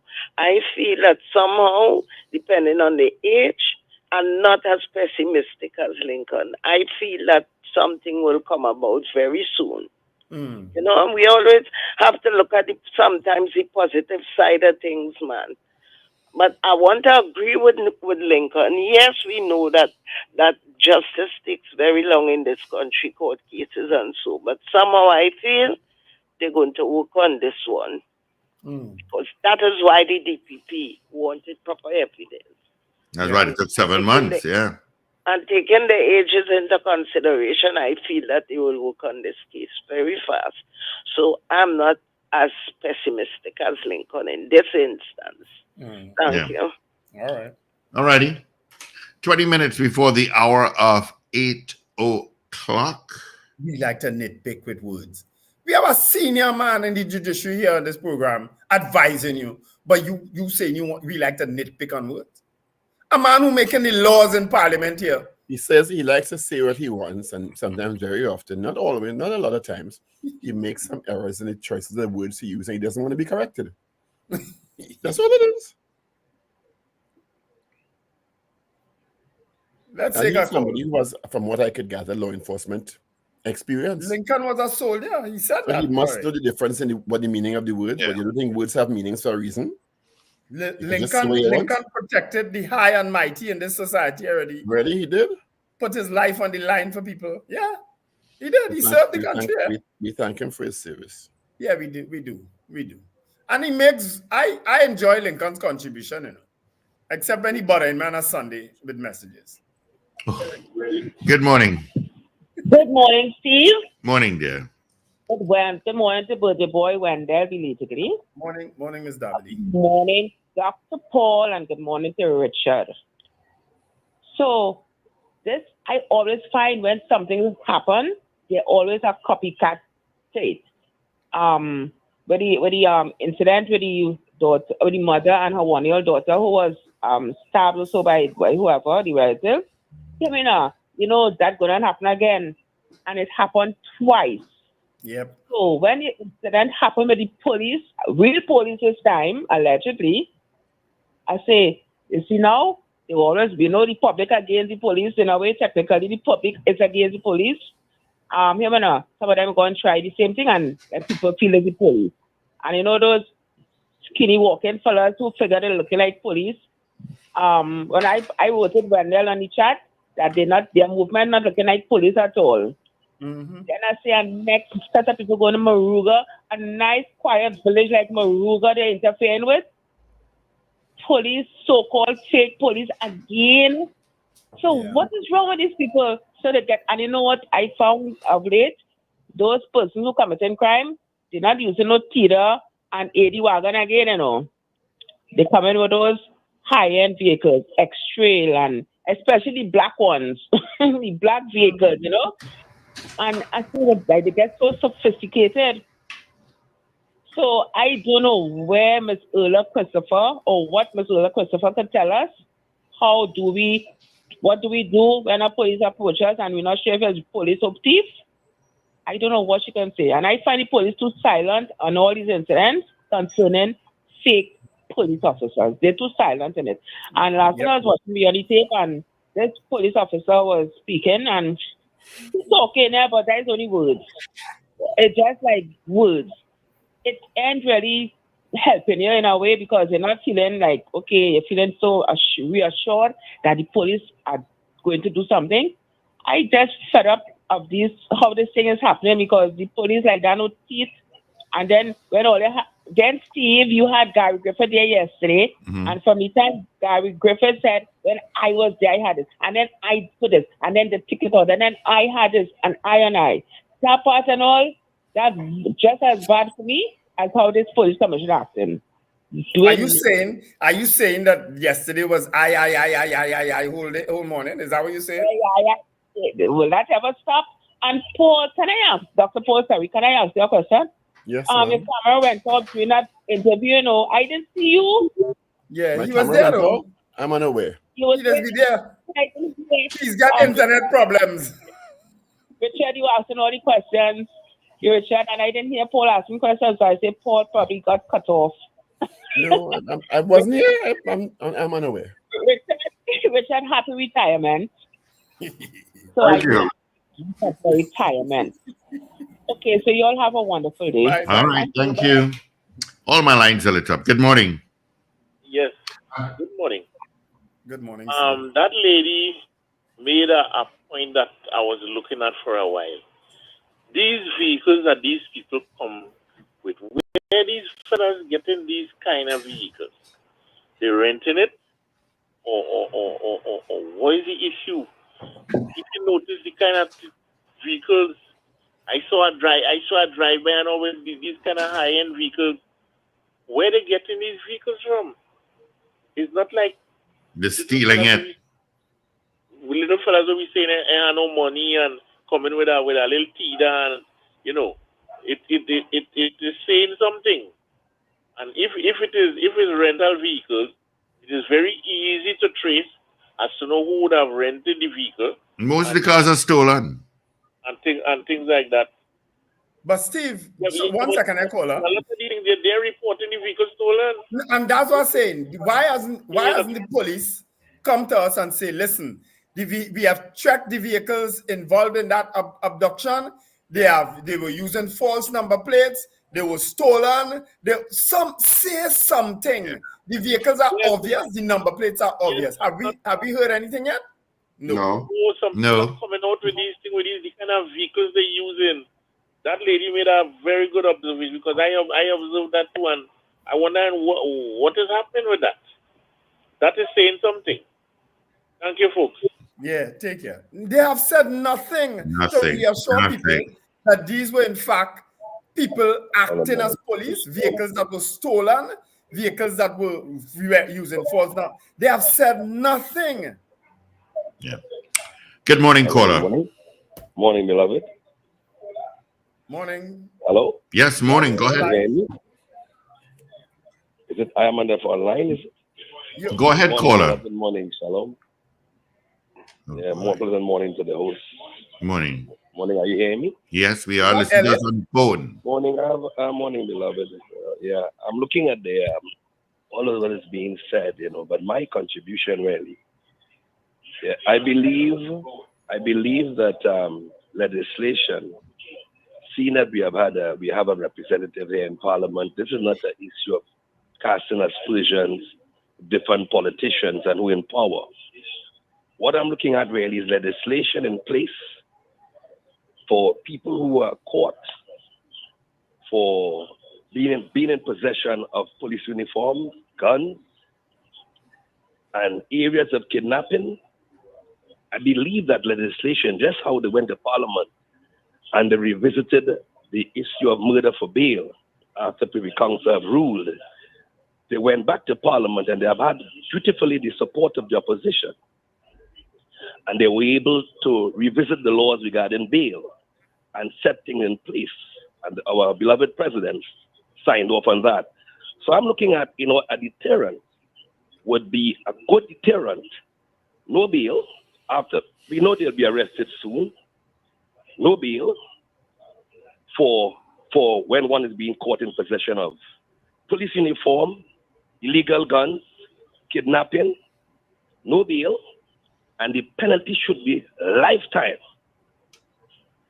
Lifetime for bail, no bail, lifetime, no bail for being in possession of illegal guns. And as well, if officers are found to be renting out or being part or commission of these offenses, they and all legislation should be put in place to deal with that as well. That will be a deterrent, no bail. So if councils see they're making application before the courts for bail, no bail. And I think and life sentences, not a fine of 3,000, not a fine. Fine is something out of that. So I believe that we have our good legend and Mr. Steve, Mr. Khan there.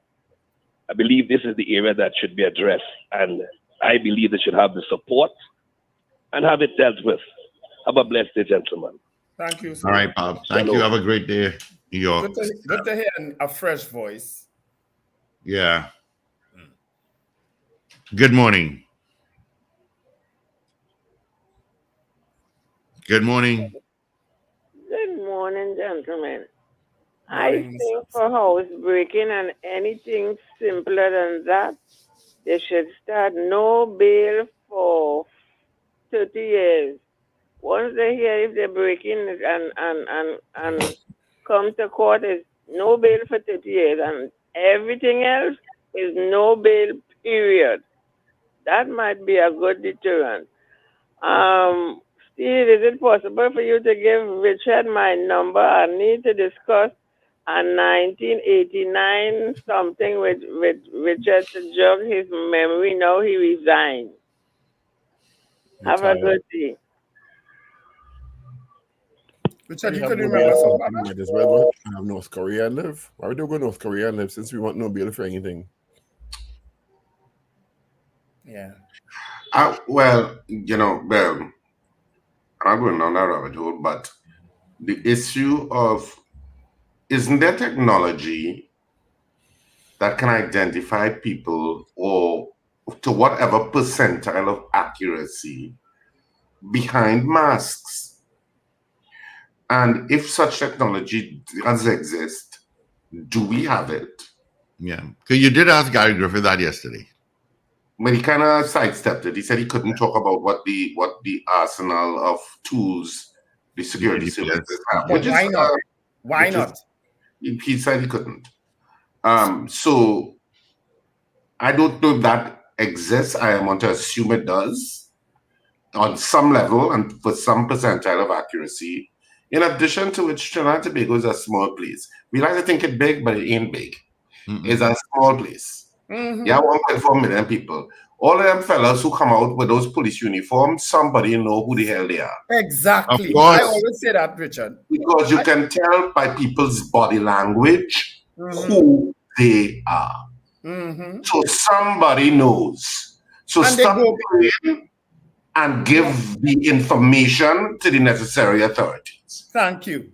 Because they go back in those communities that they come from and they talk. So somebody know that little group there, they went out last night and do a walk. Wendell, People Richard, in the communities know. Steve, and others. The vehicle or vehicles in which the perpetrators were traveling didn't drive through the marshland. They had to drive on roads. Yep. Where a lot of cameras are. Okay? They had to drive on roads. He was abducted in a very populated business area. Yes. It had to come from somewhere to go there. And I could tell you, all right, the technology exists and it works, because I could tell you about that incident where somebody who I know, his car was stolen in the Caranage area. The persons who monitor these things were able to track that car all the way up the east-west corridor and see where it went, and he recovered his car. So the technology is there and it works. We just have to be serious about solving these crimes and fix this place. That's what we need. Serious to fix this place. And the person who doing that, not in the protective services, is a civilian who is charged with monitoring these things, and he was able to tell this person, your car went so, it turned so, it went so, it's in that area. And they went and find the car. Okay? So don't tell me it don't exist. Don't tell me that they can't fix these things. We could fix it. Just like you because I've seen this in other jurisdictions. Just like you identified that the technology exists for face recognition behind masks, because your faces have structures, right? The technology exists where you could track every car of that size, make, and color in the immediate vicinity of the crime being committed, and narrow down to a few areas where that vehicle would have gone. It confuses me as to, as you said, in this really, really, really small space, why these things take so long to solve. And what at the point, what are cameras there for? The other part of it also is, as soon as it happens, somebody would have made a report. The response to the report in a timely manner is also important in success. So if it takes you 4 hours to get to that point, or 3 hours to get to the bar where the young man was abducted, the likelihood of you catching the perpetrators decreases significantly with every minute that passes. Every minute that passes, correct. This is not like novel or innovative or groundbreaking. There are serious gaps. Yeah. Yep. And it's almost like if it's deliberate. Like, me ain't bothering with that. Now, I'm telling you, I as always go back to personal stories. My industrial fan, our industrial fan at Rumbox was stolen one morning. We identified the vehicle that came and pulled up the hour of the morning. The guy walk up in the yard, he take up the fan, he walk back out the yard with the fan, he put it in a vehicle and left.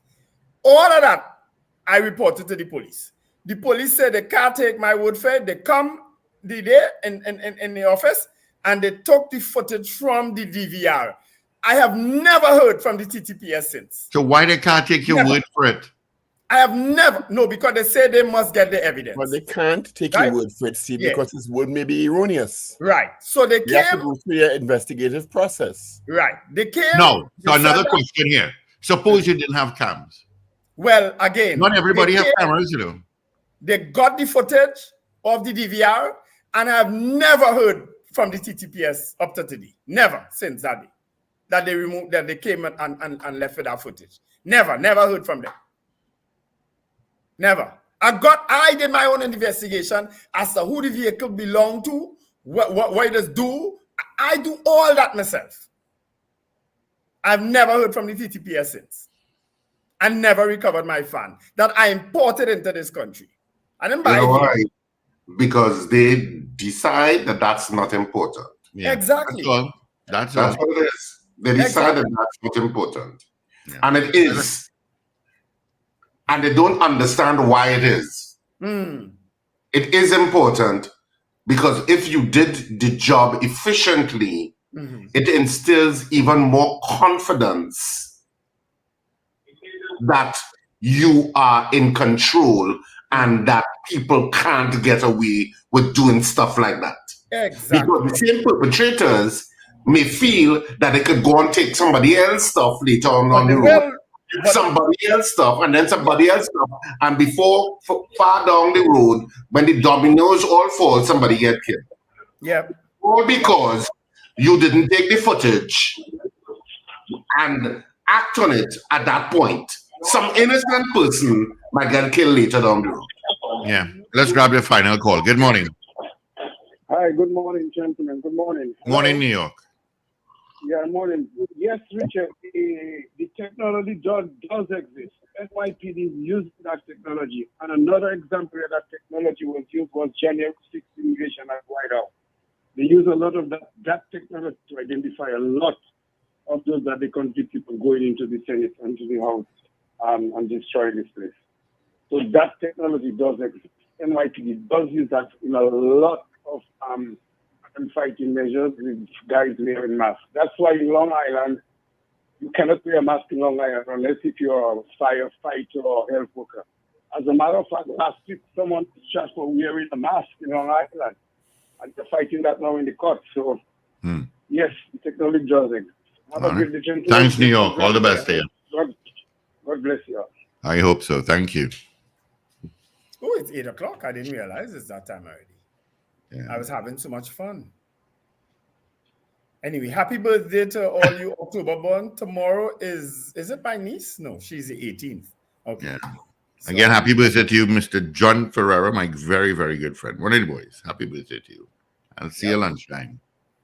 Yep. We're not serious in this place, man. We're not serious about because we have cameras everywhere. Millions of dollars is spent to put up cameras. And listen, there's a light pole. Most of these light poles now have 4 and 5 cameras on it. Yeah. I watched a light pole by Lopino Junction the other day. It have about 5 cameras on one pole facing all different directions. I'll send you a message regarding the cameras. You'll have a great day. Be safe. Yeah, folks, have an absolutely wonderful day. Remember to let go and let God. Yes, have a fantastic day, whatever you do on this Wednesday morning. And remember to smile and laugh. It's great for your health. And if you can't find something to smile and laugh about, then come to the theater. We'll always give you something to laugh about. So theaters on this weekend, True Talk, No Lie, which is on at Central Bank Auditorium Friday, Saturday, and Sunday. And of course, next week, Saturday, one night only at the Central Bank Auditorium. That's extravagant news. What in the dark comes to light? Speak to you bright and early tomorrow morning. Have a great one. All right, Richard. All right, gentlemen. Do have a great day. Be safe in all that you do. All right, let's get into 8 o'clock. It's exactly 8 o'clock on this, the 16th day of October. Avies and Hill Bab is in. This is your news bulletin from Power 102 Digital. It is time for your news update to 8 o'clock. I'm Afro Centil Bab. Good morning. After months of investigation, 65-year-old Andrew Mathura, along with his wife, 63-year-old Alana, were arrested by officers of the Homicide Region 2 at their home at Butu Road. The two were taken into custody around noon yesterday, following the instruction to charge them with murder given by Director of Public Prosecutions Roger Gaspard during a meeting with investigators yesterday morning. A Maruga businessman said that he prayed to God to spare his life and the lives of his wife and daughters as they were held by criminals wearing what appeared to be police and army gear on Monday night. The armed bandits took his wife's and daughter's cell phones. The men ransacked the rooms and took gold jewelry and the DVR for the security camera system. They also took his vehicle when they left. Member of Parliament for Maruga Table and Michelle Benjamin says this latest act of criminal violence underscores the terrifying reality that residents are living with daily. MP Benjamin says when criminals can impersonate law enforcement officers and commit heinous acts, it is a clear indication that we are losing control of our communities. A 7-year-old boy who was struck by a van while on his way to school yesterday morning died while being treated at hospital. Police said Jahim Samaru of Antigua Road, Wallerfield, was crossing near the Valencia Bypass Road at 7:30 a.m. in the company of his parents when he was struck by the driver of a coconut van. He fell to the ground unconscious. The man charged with the murder of his wife, a 34-year-old Laura Sankar, appeared before the High Court 3 days after the incident. Sankar was chopped to death on Saturday at her post office Trace Princess Town home. Her husband, Narad Sankar, appeared before Master Shabiki Kazabon in South Court yesterday. A sufficiency hearing was set for September 10th, 2025. Narad was charged by WPC Rampasad of HBI Region 3 on Monday, following advice from Acting Deputy Director of Public Prosecution, Sabrina Jaclau.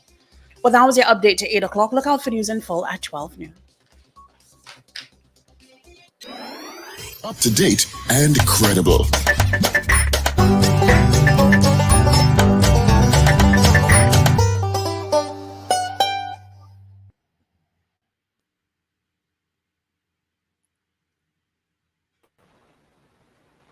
All righty, it is 1 minute after the hour of 8 o'clock, and let's get into Power Conversation.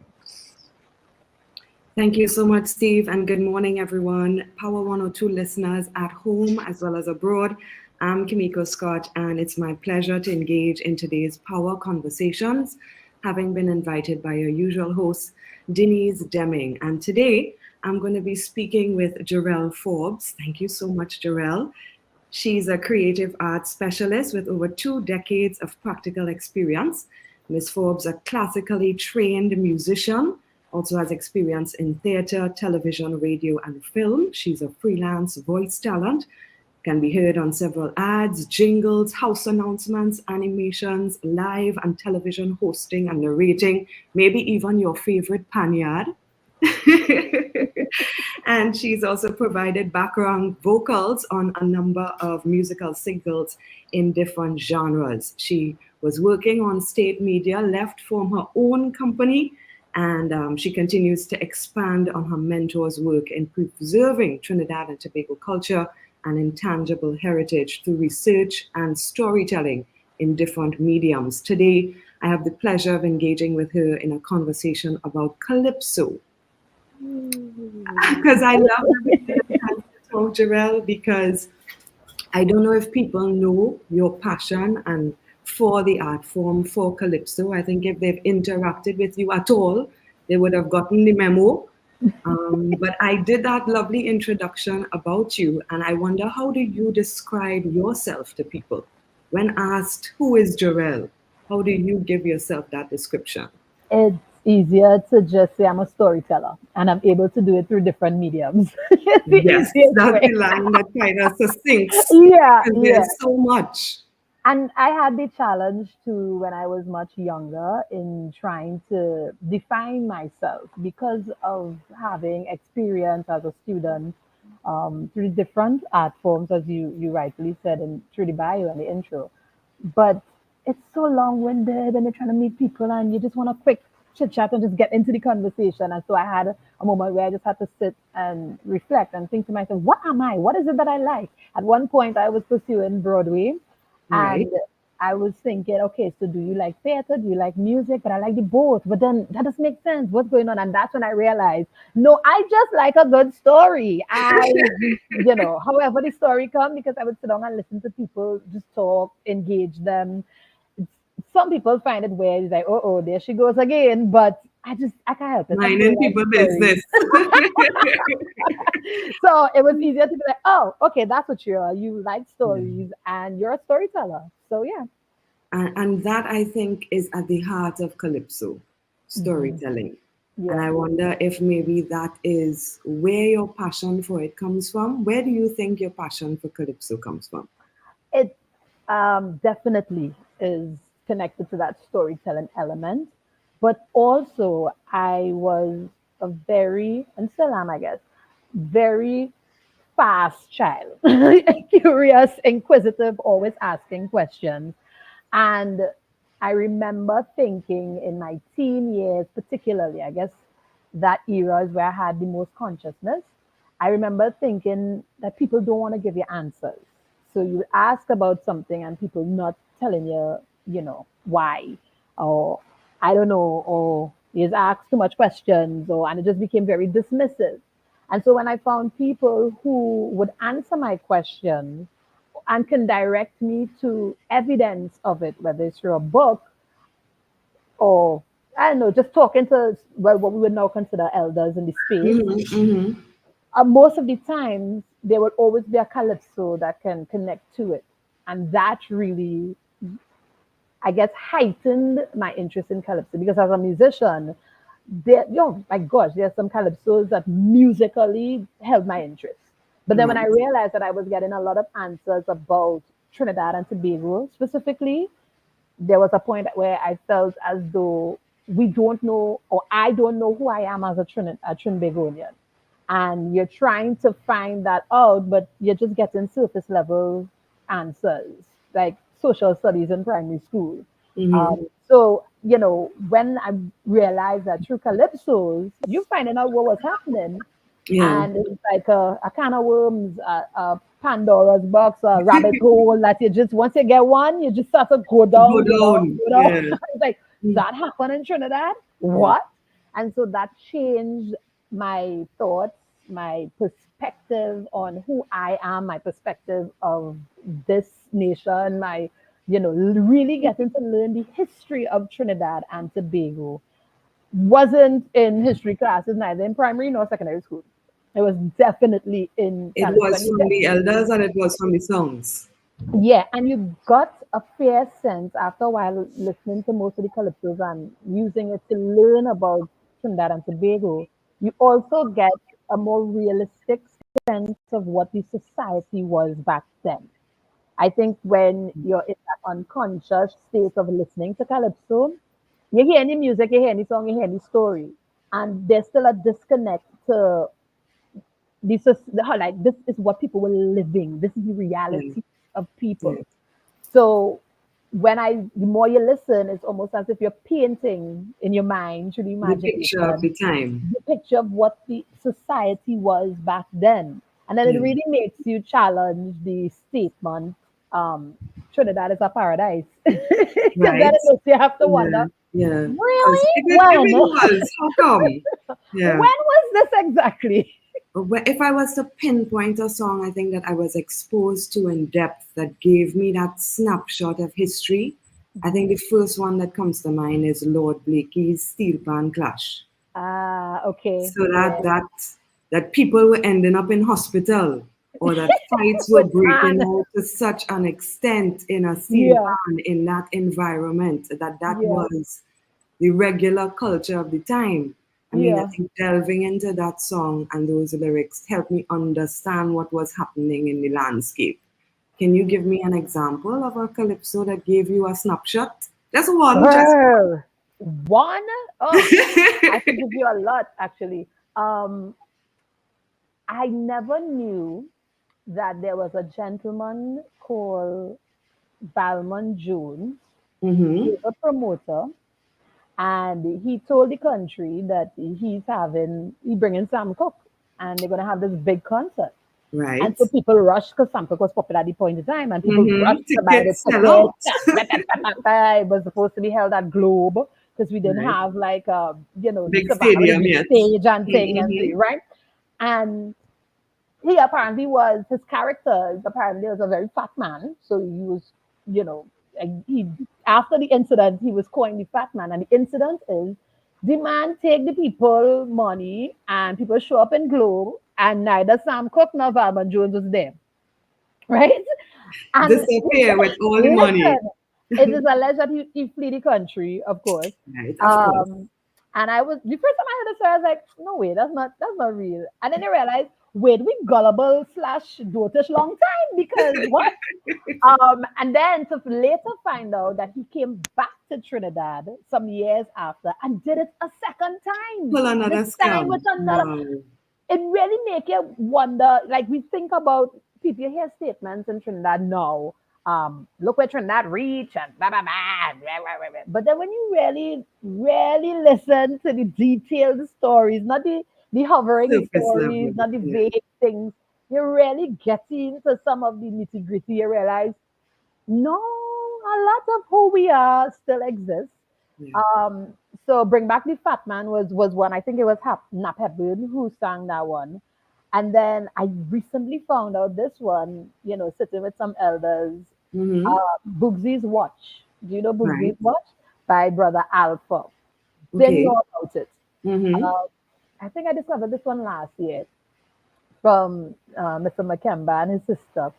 Boogsy's Watch, the story is, well, we all know it's no secret that in the past for the arranger Len Boogsy Sharp, he had his run-ins with drugs. He was very much Right. an Yes. and Mhm. apparently during that time, through his watch would tell him when his significant other was cheating.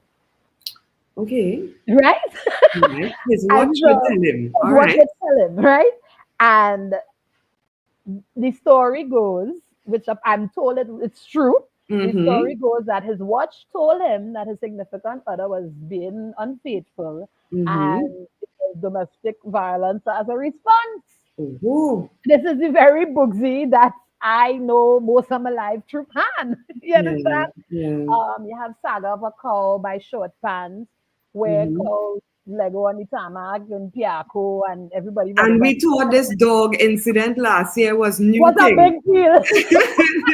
And There then were cows on the tarmac there before. were cows on the tarmac, there were the Saga of a Cow by Short Pants. So I am particularly very grateful for all the Calypsonians who really understood what it meant to be a Calypsonian, which is to archive, to capture the history, and not just repeat it like a history teacher, but in that witty, creative way through the arts and keeping our African traditions alive, the essence of the griots, keeping that alive through what we just think is a genre of calypso. Mm-hmm. Mm-hmm. Yeah. It's more than just a genre. I think it's Oh through yeah, Calypso our stories are told. yeah, yeah. And people And don't really sit down and think about that statement enough. yes. Especially, I'll say this. Especially, I think the recent Calypsonians of now, the Calypsonians Mm-hmm. of now. My co-director Taika would often quote Superior when he Mm-hmm. says competition kills creativity. Right. And I think that's very evident. And the evidence is also there when you realize, for like Calypso History Month, people keep going to the what we would now consider vintage kaisos and that kind of thing, because the stories and the storytelling was more valuable, more Mm-hmm. interesting, not so much always a lament and a cry and a government and oh my God, you have so many other things going on in this space besides the government. And Calypsonians back then were part of the ground. Yeah. Now with competition and this is my opinion on it. Now with competition and people becoming individual Calypsonians becoming financially successful, you detach yourself from the ground. Yeah. You Yeah. get to move in maybe a middle class and Different upper circle. middle. You move in a different circle, exactly. And so you can't really relate to the ground, walk the ground, be a part of the ground, and the ground does know the stories. If you depended on Mm-hmm. social Mm-hmm. media to really know what the story is, I was listening to the conversation that was happening right before us here on Power 102 with the Yes. guys, and they were saying that somebody said that somebody on the street somewhere know who the guys are who would have done the robbery. The ground would know. The ground would Yeah. always know. The higher ups never do. And the Calypsonian was the one who was there on the ground with the people, learning, listening, and converting it into stories so that it can be preserved, it can be archived. Yeah. And moving to that question, I know that you are doing some work in terms of archiving some of the stories of Calypso and stories of our nation. How important do you think that is? Absolutely, I think it's real important. Yeah, it's So part of the company Fennec 22, we also do workshops and teaching. And we are available for private hire for VAPA subjects or art subjects, visual and performing arts subjects in schools. And work in both primary and secondary schools. Currently, I am more focused on primary schools because I've discovered that the maturity level, just the way the children are in secondary school, it's evident that you have to go down low and catch them before, right? So I started working more with primary schools. And the last 2 years of me teaching in primary school, teaching theater and music sometimes, yes, realizing that this new generation coming up of students and children don't even know artist names. And I'm talking artists, what we would consider popular soca artists. They don't know them. They have no clue who they are. If they hear the song, if you they play know the the song, they barely know the song. You know the song from when somebody plays it or whatever. But then the culture has changed. Remember Saturday mornings, your mother would wake you up because everybody had to clean the house, and we know it's a Caribbean tradition to clean the house with soca playing, Calypso playing, or whatever vibe mommy in that day. Sundays are different, a different genre, the R&Bs, the gospel blasting hard. People are already doing that. No. You understand? Everybody have their headphones in their ears and that. And on their own devices in a room. And so now what you're getting is that the children are not as exposed to it. We're not hype up and talking about artists the same way. And so that was one of the red flags. Like, how are we archiving? How are we passing on, doing the oral tradition thing? If the children not even exposed to it. So that was one of the reasons. And the other reason is effective communication, I believe, is how it's received, not how it's told. It's communicated. Right? And we now, as Kurt Allen say, them fellas too bright. We too bright. All the, we get degrees and masters and all kind of thing now. We speaking an academic, and now the average man you can't speak to. You're talking over the head, and so I can learn, I can read, I could speak with the academics, I could read the content that they do, but then I have to be able to translate that in a way where the generation after, or just the average man on the ground who don't have the opportunities to learn the songs, the stories, the history in the same way. I had to figure out a way then how to fix that issue so that the oral tradition can continue. One of the ways I did that is through a series I created called Storytime, where we like stories. It's not just me. Caribbean people like a good story. When somebody says, "Yo, for me, there's certain intonations that let you know, something coming up. It's gonna be juicy. And so I would tell the story like that. If you feel back and what happened, and go down with the story. And then at the end reveal, okay, I lied. This is not my story. This is actually the Calypso, so and so and so, by so and so and so. And then that would lead into like a minute or so of the sample of the Calypso with graphics of some very quick fun facts about the Calypso or the Calypsonian. So that you're not just walking away with nothing. But it was important to me that people also get familiar with the melody. So not just know the story, but at least have a sense of what the melody of the song is. And if you're interested beyond that, you can go and search on your own. Yes, giving them the starting point. Yeah. Other ways we've found to keep the oral tradition alive is through conversation. We created, again with my co-director, Taika, we created a product called Two Jammets, a podcast. We can't be existing in a bubble. My darling cousin Taika, thank you very much. I don't want to put your business outside, lady.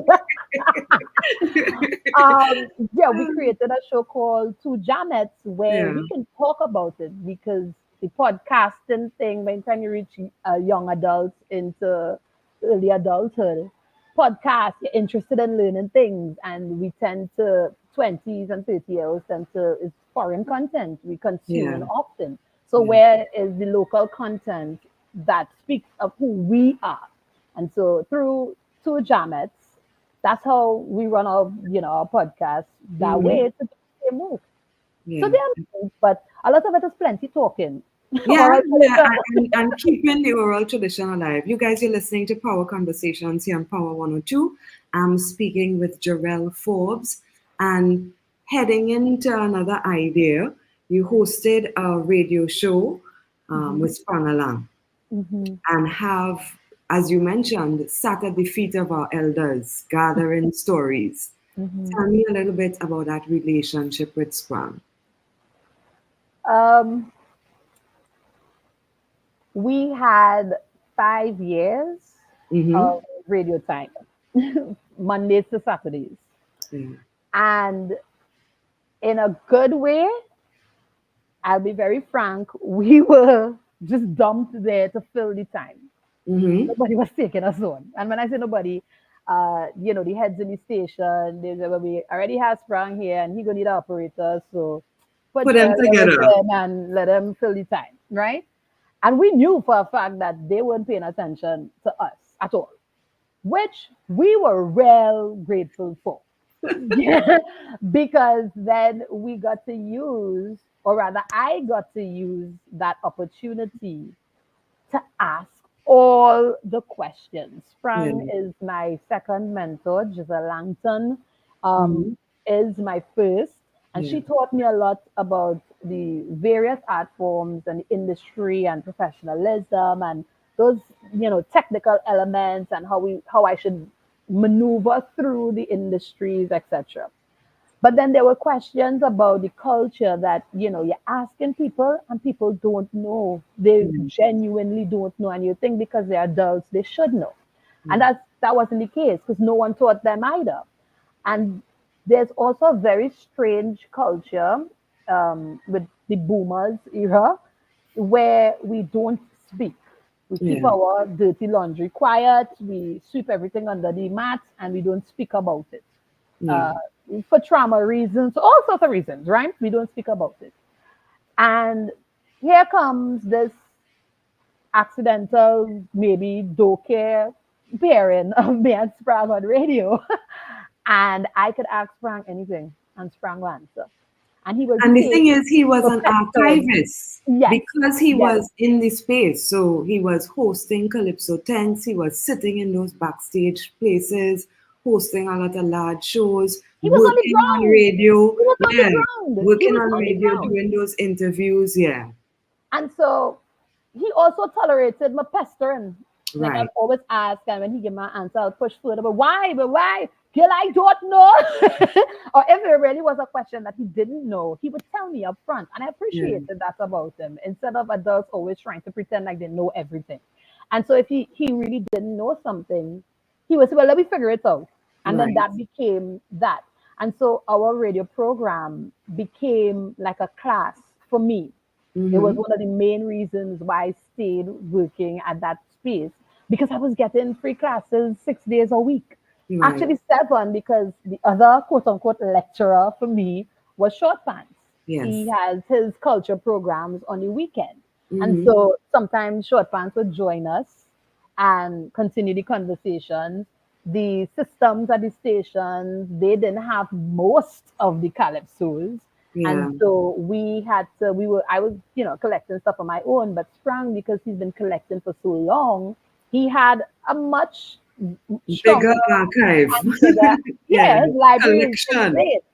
And then through him too, if he didn't have something, Short Pants would have something. And if both of them didn't have something, we could always source from somebody else. Like right now, my go-to person now that I don't have Sprang anymore is Mr. Zeno Constance. He is a library of calypsos. And he knows not just the songs, but a lot of the backstories behind it. And you get to see, please notice that these people who are doing this kind of archival work are people who are also very much involved in the theater of Trinidad and Tobago and the Best Village, because you cannot separate them. You can't. You know, throughout, we talking griots, same thing. We're doing our storytelling through the Calypso. So how can you separate the both? Yeah. And so that's really what happened. And the classroom wasn't just myself and Sprang, it was myself, Sprang, and the listeners. So we would take calls all throughout, and they were contributing information. Because again, you had to talk to the ground. If you go higher up, you disconnect. You stay on the ground would know. So for example, there was a period where I was obsessed with serial killers. And I discovered, you know, I'd have Wikipedia. There was a Wikipedia. And I came back this Saturday, and I say, Sprang, so I went down this rabbit hole about serial killers. And it made me wonder, we have serial killers in Trinidad, or have, you know, ever hear serial? We experience that. What? He said, what? He said, I mean, if I'm just calling out names. I was really expecting maybe I 1, 2, maybe 3 names. Nah, the stories start to come out. So much so that episode, we had to run for about 3 weekends. 3 Saturdays, we ran that topic. And it was the callers calling, and who was neighbor to this one, and who know Boise Singh because he grew up with him, and this one, and the plant in the head in the plant pot, and all of the details that you really would not get find in a book. You wouldn't find it in a book, you know. And so I would go to work with my notebook and my pen and just get information, learn everything, anything I wanted to know. You know, we asked outside of radio too. We continued the relationship. Sprang love to people watch, and I learned about people watching through Gregor Breedy, the late Gregor Breedy, dancer and playwright. And he too always spoke about people watching. So Gregor would talk about sitting down on the promenade for weeks, just observing the society, observing the people, the culture, the rhythm of the, you know, the space as it moves, the movement. That's how creatives can find a character. You have to be there. You have to be there. Yeah, you can't just imagine it and pretend, you know, whatever. You have to really absorb yourself in it. And Sprang and I did that a lot too. We would just sit down on the bench and watch people and study people and, you know, just openly discussing our observations and, notice blah, blah, blah, blah, blah, or what if blah, blah, blah, blah. And that just went on. So it wasn't only on air in the working capacity. It continued outside of that as well. I really appreciate the privilege that I got to work with Sprang like that. It definitely changed my life in ways that I didn't really realize until after his passing, and also made me value him as well as short pants so much more, and learn to identify people within the space who are just as valuable and willing to share. I think the value may not be questioned, but your willingness to share, your willingness to mentor and help others. And really there's the honesty about it too. There's Yeah. the honesty. Like there's some people you would talk to and you could get the bitterness and you could get the manipulating of the stories based off of their own emotions, etc. But there's an honesty when you sit and you talk to, I often tell people there's elders and there's olders. There's some people who just old and then there are elders who you can really sit with and who would just give you the information so that you can apply your own critical thinking and develop your own thoughts about it. But I'm just giving you the information as is. Do with it what you will. Correct. Tell me something, do you know what's happening with Sprang's collection? I inherited it. Yeah, so his before he passed, we were working on, I think he realized through our relationship that he maybe underestimated his worth and his knowledge. And he became, after he got sick the first time and he recovered, he became more willing to share on his own. Right. And he wanted to almost squeeze everything out of his brain before the inevitable.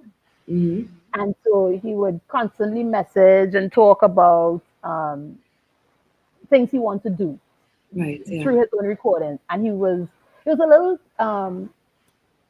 geek when it comes to technology. He liked to dig up in a computer and a whatever. And so he got his own mic set up and he would record from in his room and talk out these things. He Yeah. developed a series called Captured in Calypso. Sometimes Mm-hmm. we call it Captured in Calypso, sometimes we call it Calypso Stories. A few of them I have up on YouTube. Right.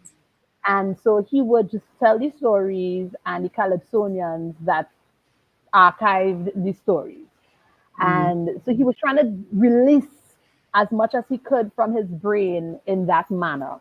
Yeah. And so that's also part of his collection. And his wife told me after he passed, and I was having a hard time at first, because I felt like, you lost your mentor. Who are going to talk to now? What's going to happen? And Sprang and I was always in conversation to the point where he started giving me instructions because he knew I was developing the company and he knew the things I wanted to do with the company. And he shared his end goal with his collection with me, which was similar to my independent plans. And we both understood the value of not starting over from zero. I can't. I'm from a different era. I can't. I can only continue the work What has been done what has before. already been done. Correct. And so his wife told me, listen, take the library and continue the work. And so that has become one of the mandates of my company, Scenic 22. Coincidentally, my co-director and business partner, Taika, while I was a student of Dennis Sprangalang Hall, she is a student of Sprang's brother, Tony Hall. And so she also understands his, Tony, that is, the work that he did, his intentions, the things that he would have liked to complete it. And so together, through our company, Stenic, we intend to continue the work because we too believe in the work. And that's what we're trying to do. So Stenic has three divisions: the archiving, the production, and the workshopping elements. And so our archiving element isn't quite launched yet. We're still in the collecting stage. A lot of people who have collected, there are a lot of people who are just recording radio stations. Right. Yes. And so they have Putting a tape. Yeah. And they have all these vinyls and cassettes and DVDs and all these things. And then unfortunately what happens when they pass, their family they don't Know the think value of it's it. valuable. And so most times they just throw it away. Even if it's like articles, books, that kind of thing. So we, Stenic, have, trying to present ourselves to those people like, listen, if you have content when it relates to Calypso culture, Trinidad history, we're collecting that. Please share it with us. When you pass, share it with us. And so one of the main things with the company that we're trying to do is make the information accessible. So we're currently building a platform where the archiving department will soon be accessible to the public in various mediums. Yeah, that's great. That's excellent. I'm glad to know that Sprang's collection, his expansive collection, is in safe hands and the intent remains. Because I know there may have been a time where he wasn't sure how he would share and if he would share, but knowing that it's in a place where it's going to be shared is good news. I like that for us. I do too. Trinidad and Tobago, I like that for us. So in part of my promotion for our conversation, I was talking about the fact that we both went to Newtown Guilds. Big up the alumni. But I also know that you were a year behind me. Okay. So this Calypso love from our generation may be a little unusual for some. Some people just may barely, because I wonder if we are stuck in the place that says it's people over 55 and 60 who are in love with Calypso still. And can you tell me how you are counteracting the narrative that Calypso is dying? The station I worked at, Yeah. the heads believe that the listeners of that station were 60 and up. Mm-hmm. When I was working on the station, I was in my 20s. And from my own experiences I was working there for almost 10 years, but specifically on that station for about 6 years or so. And again, because I interact on the ground through the different art forms. So there's pan, calypso, drama, music, film. I realized that a lot of young people would come and mention things about the show. And I'm Yeah. like, will you listen to, so that was my first tell that, the programmers here have no clue who their audience is. They have no clue who their audience is. And so while I think it's like 60-year-olds and up, it was actually a lot of 20-something-year-olds who were listening to us on the radio. Yeah. I don't want to say they were listening because it was me, because I feel like they were listening they could reference other shows on the station. That was my first tell. Yeah. But on the other side of it, I can understand and agree with people who think that it's only a mature audience. Mm-hmm. And to a certain extent, they are right. More so within the last few years. If you, like, people want to say Calypso is dying, I can kind of agree with that. There are a lot of us who are very passionate about it.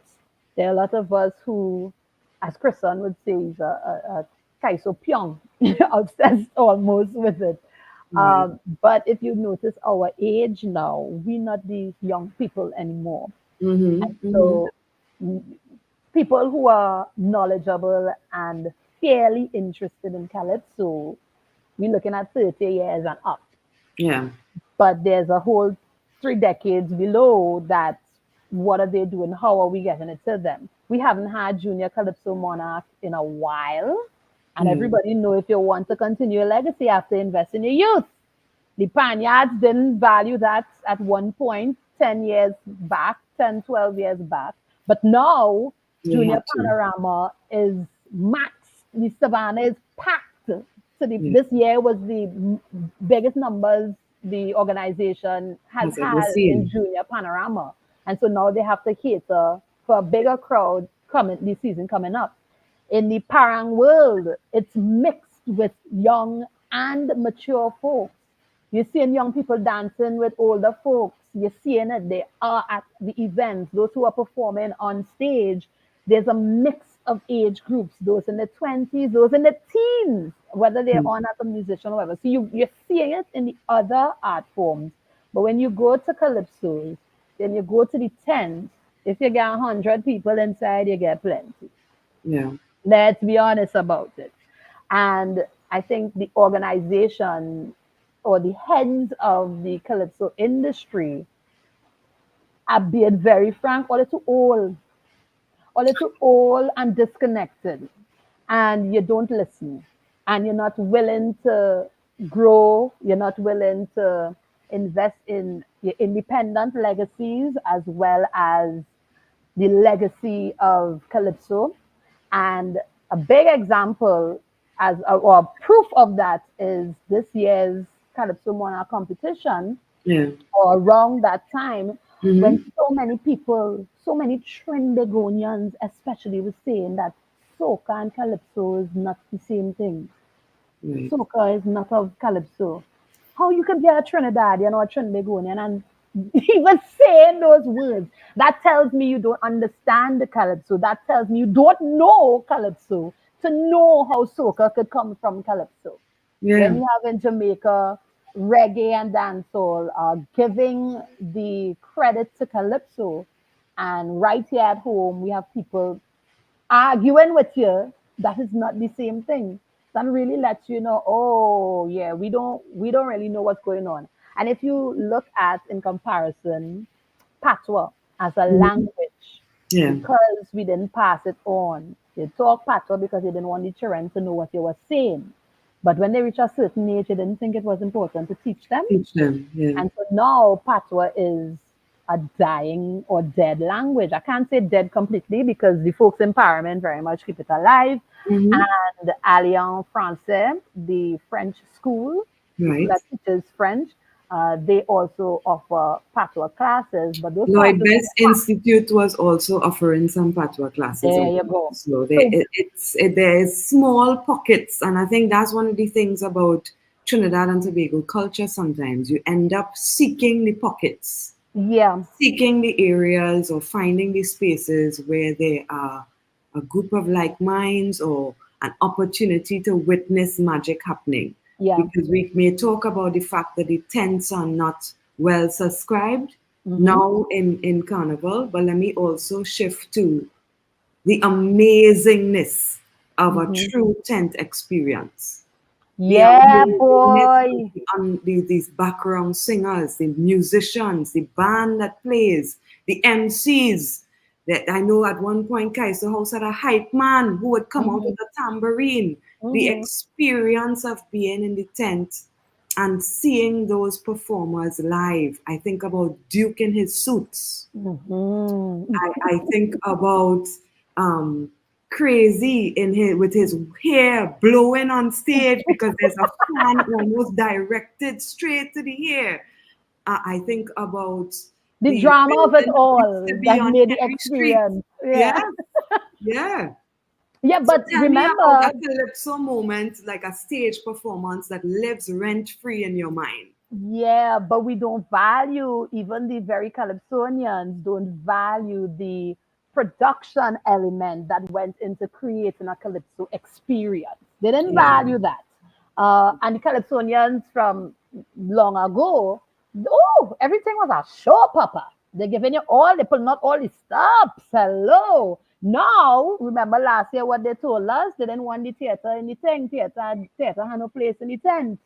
So it really makes you wonder, well, who really directing us? And as they say, when the head bad, the rest of it will function. I try in my teaching with my children to incorporate as best as possible. I can only do so much because I'm not there every day for one. And it's not all the children is who sign up for my class, right? For example, I wanted to teach mic techniques to the students. Right. And that was this carnival season gone, that term. And to teach them my techniques, I would have them mimic and sing the chorus of what was Helon Francis's song for this season. And I didn't tell them that the song was current now or whatever. I didn't. I just had the song, played the song, and it was the pacing was good for children. The wording and the phrases was appropriate to them, and they get to practice the mic technique and holding mic act as though they were performers too, even though they didn't know the verses, but they knew the chorus by the time I, carried on the lesson. And so after, when they go on break for carnival and when they came back out to school, oh, so many children barging my classroom. Miss, I sing this song and my mommy wants to know how I know this song. They didn't know because, we still have the tradition of watching the March Gras, Yes. Yes. And so some children came real excited because the parents didn't know the song, but the parents was like, but how you know that? Because they're singing this and that. The miss teach me that in school. Yes.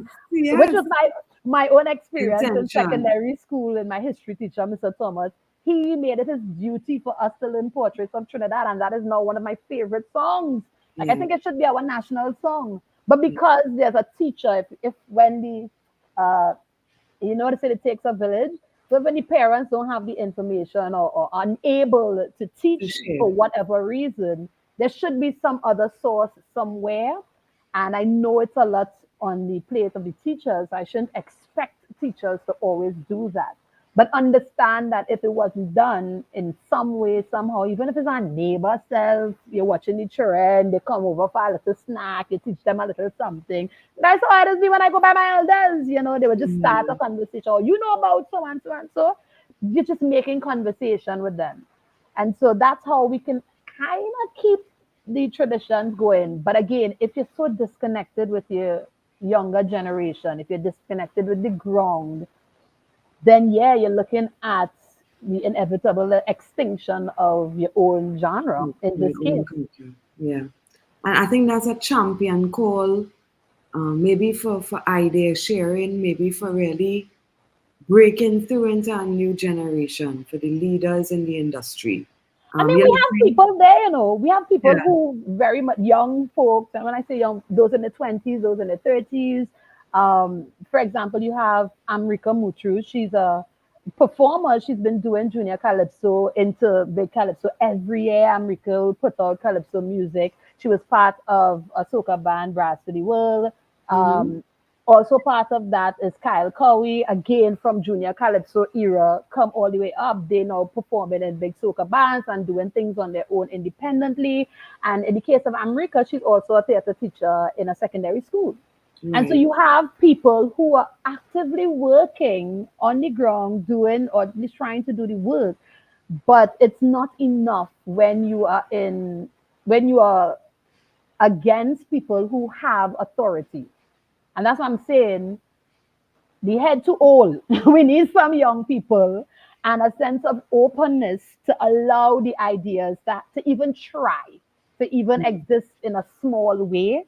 But right now, as far as I'm concerned, if you're over 60, you shouldn't try to go up for any association. None of that. Like whether Pantrim Bago, Tuco, any of it. Sit down. Become an elder. There are roles for that. We could develop programs where there's like a parent thing with schools and this. If you have the information, sure. Where can we sit down and talk to chalk dust?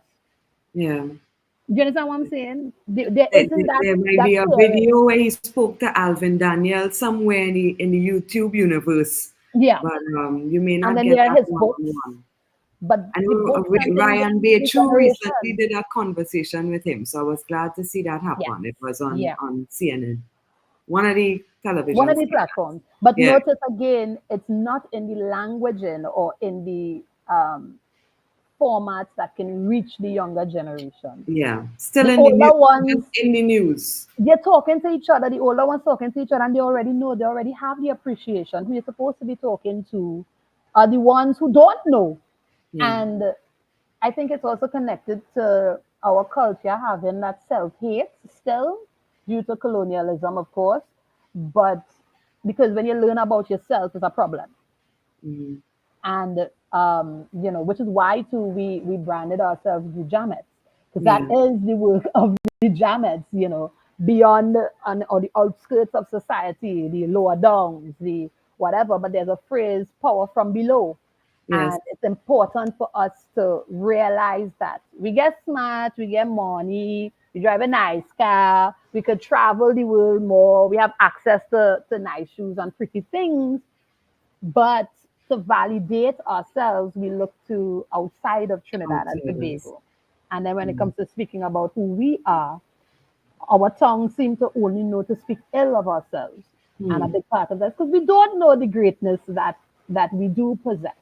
We don't know our history. We don't know the things to value. And so you look for yourself in other people. Seek it out. That conflict.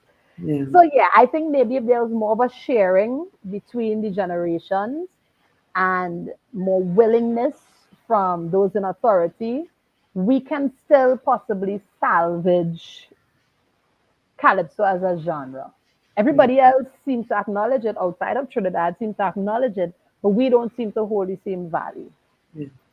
You're listening to Power Conversations here on Power 102. I'm speaking with Jarrell Forbes, and I think one of the things that has helped the legacy of Calypso, as I'm thinking about it as you're speaking, is the generations or the sons of Calypso who have become performers themselves. And I say that and think of Charlon Bailey, who's carrying on his father's legacy. I think of Levi Myers, even entering into a different genre. I think of the entire Blackmon family, as well as Heather McIntosh. And I know that perhaps what you have mentioned is that there's not a generation after them that is coming in the Calypso genre or being exposed to performance because there's that lack of junior Calypso monarch competition happening. But how do you see this legacy of Calypso through the sons of others being influential in our space? I think I call them legacy children. Not every, I acknowledge that people should have the choice to live their own lives. And not everybody would want to invest in the Calypso industry.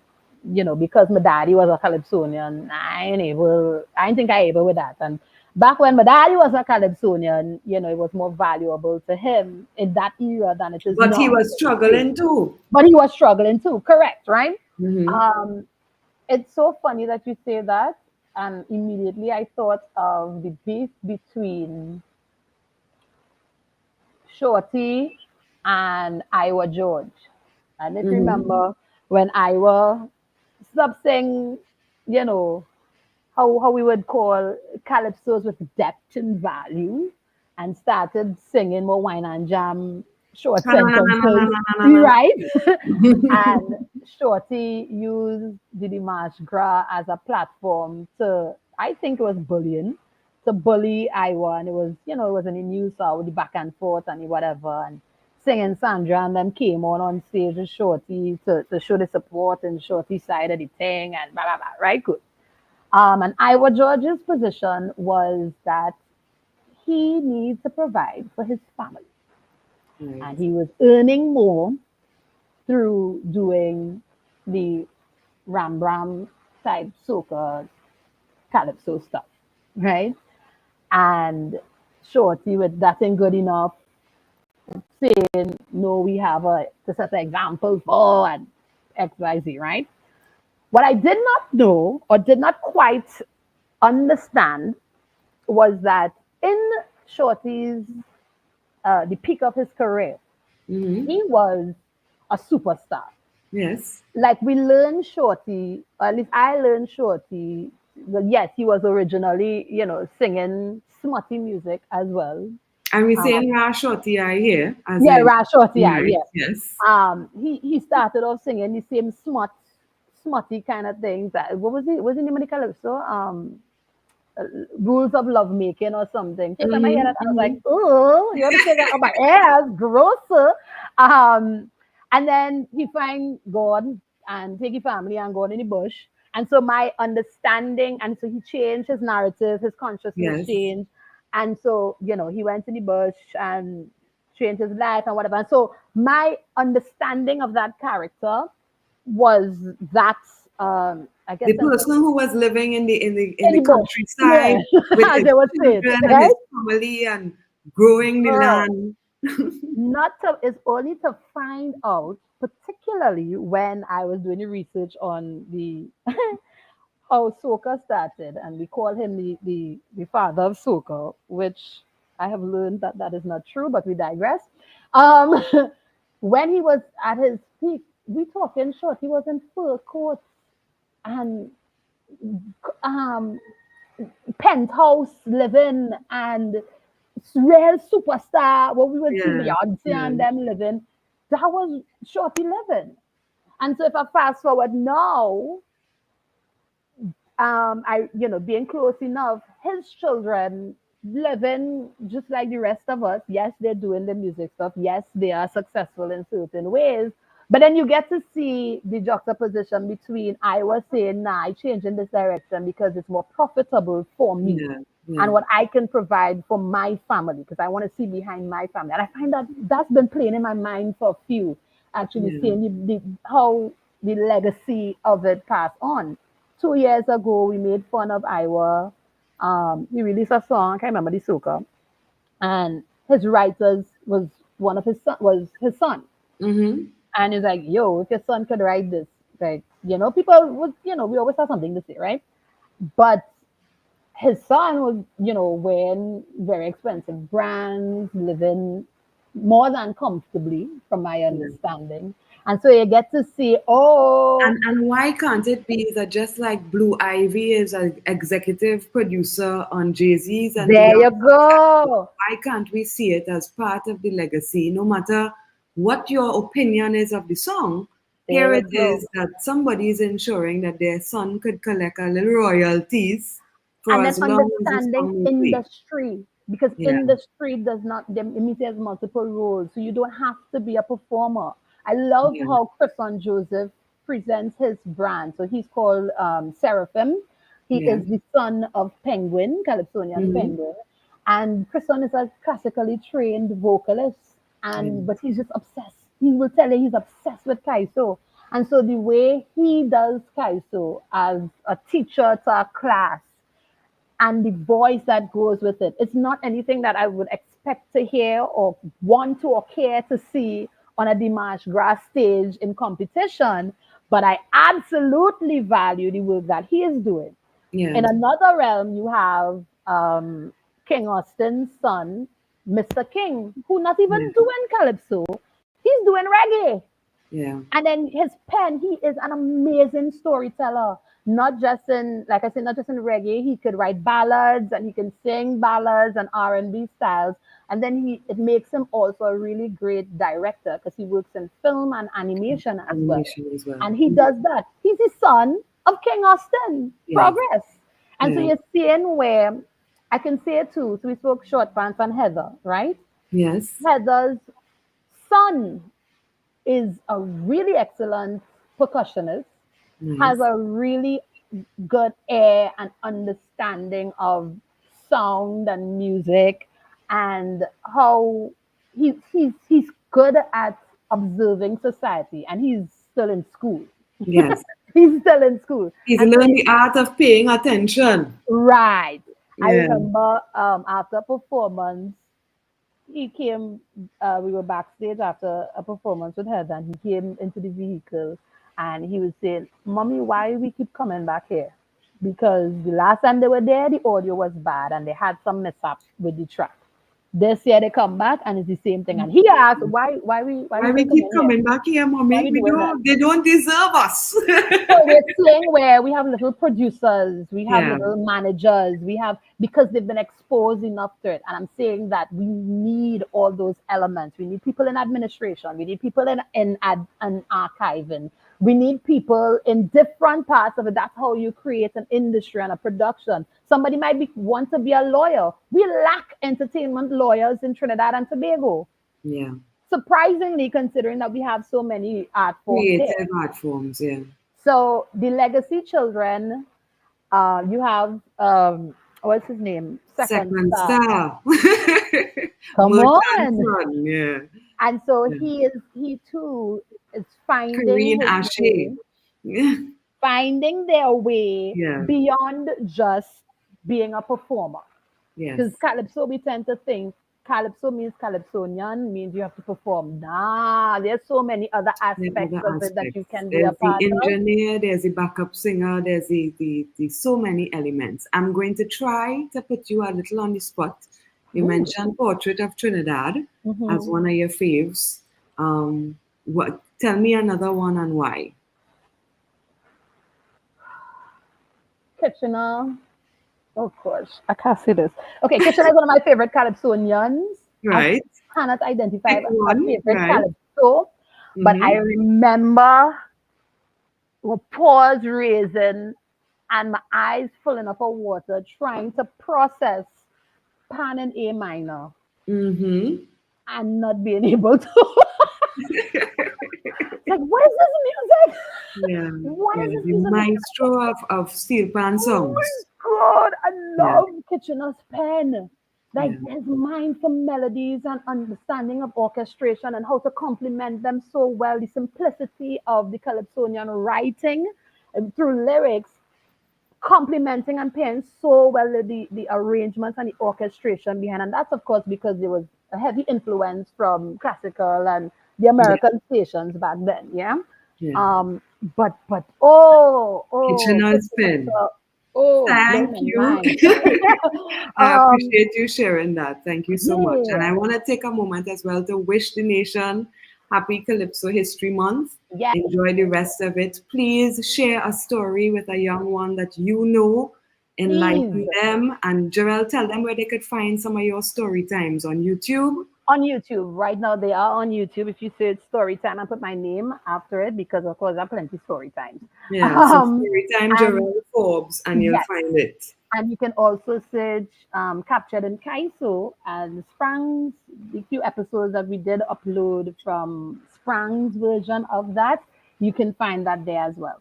Thank you so much. You guys, this You're has been welcome. Power Conversations on Power 102. I'm Kimiko Scott. Have a great day.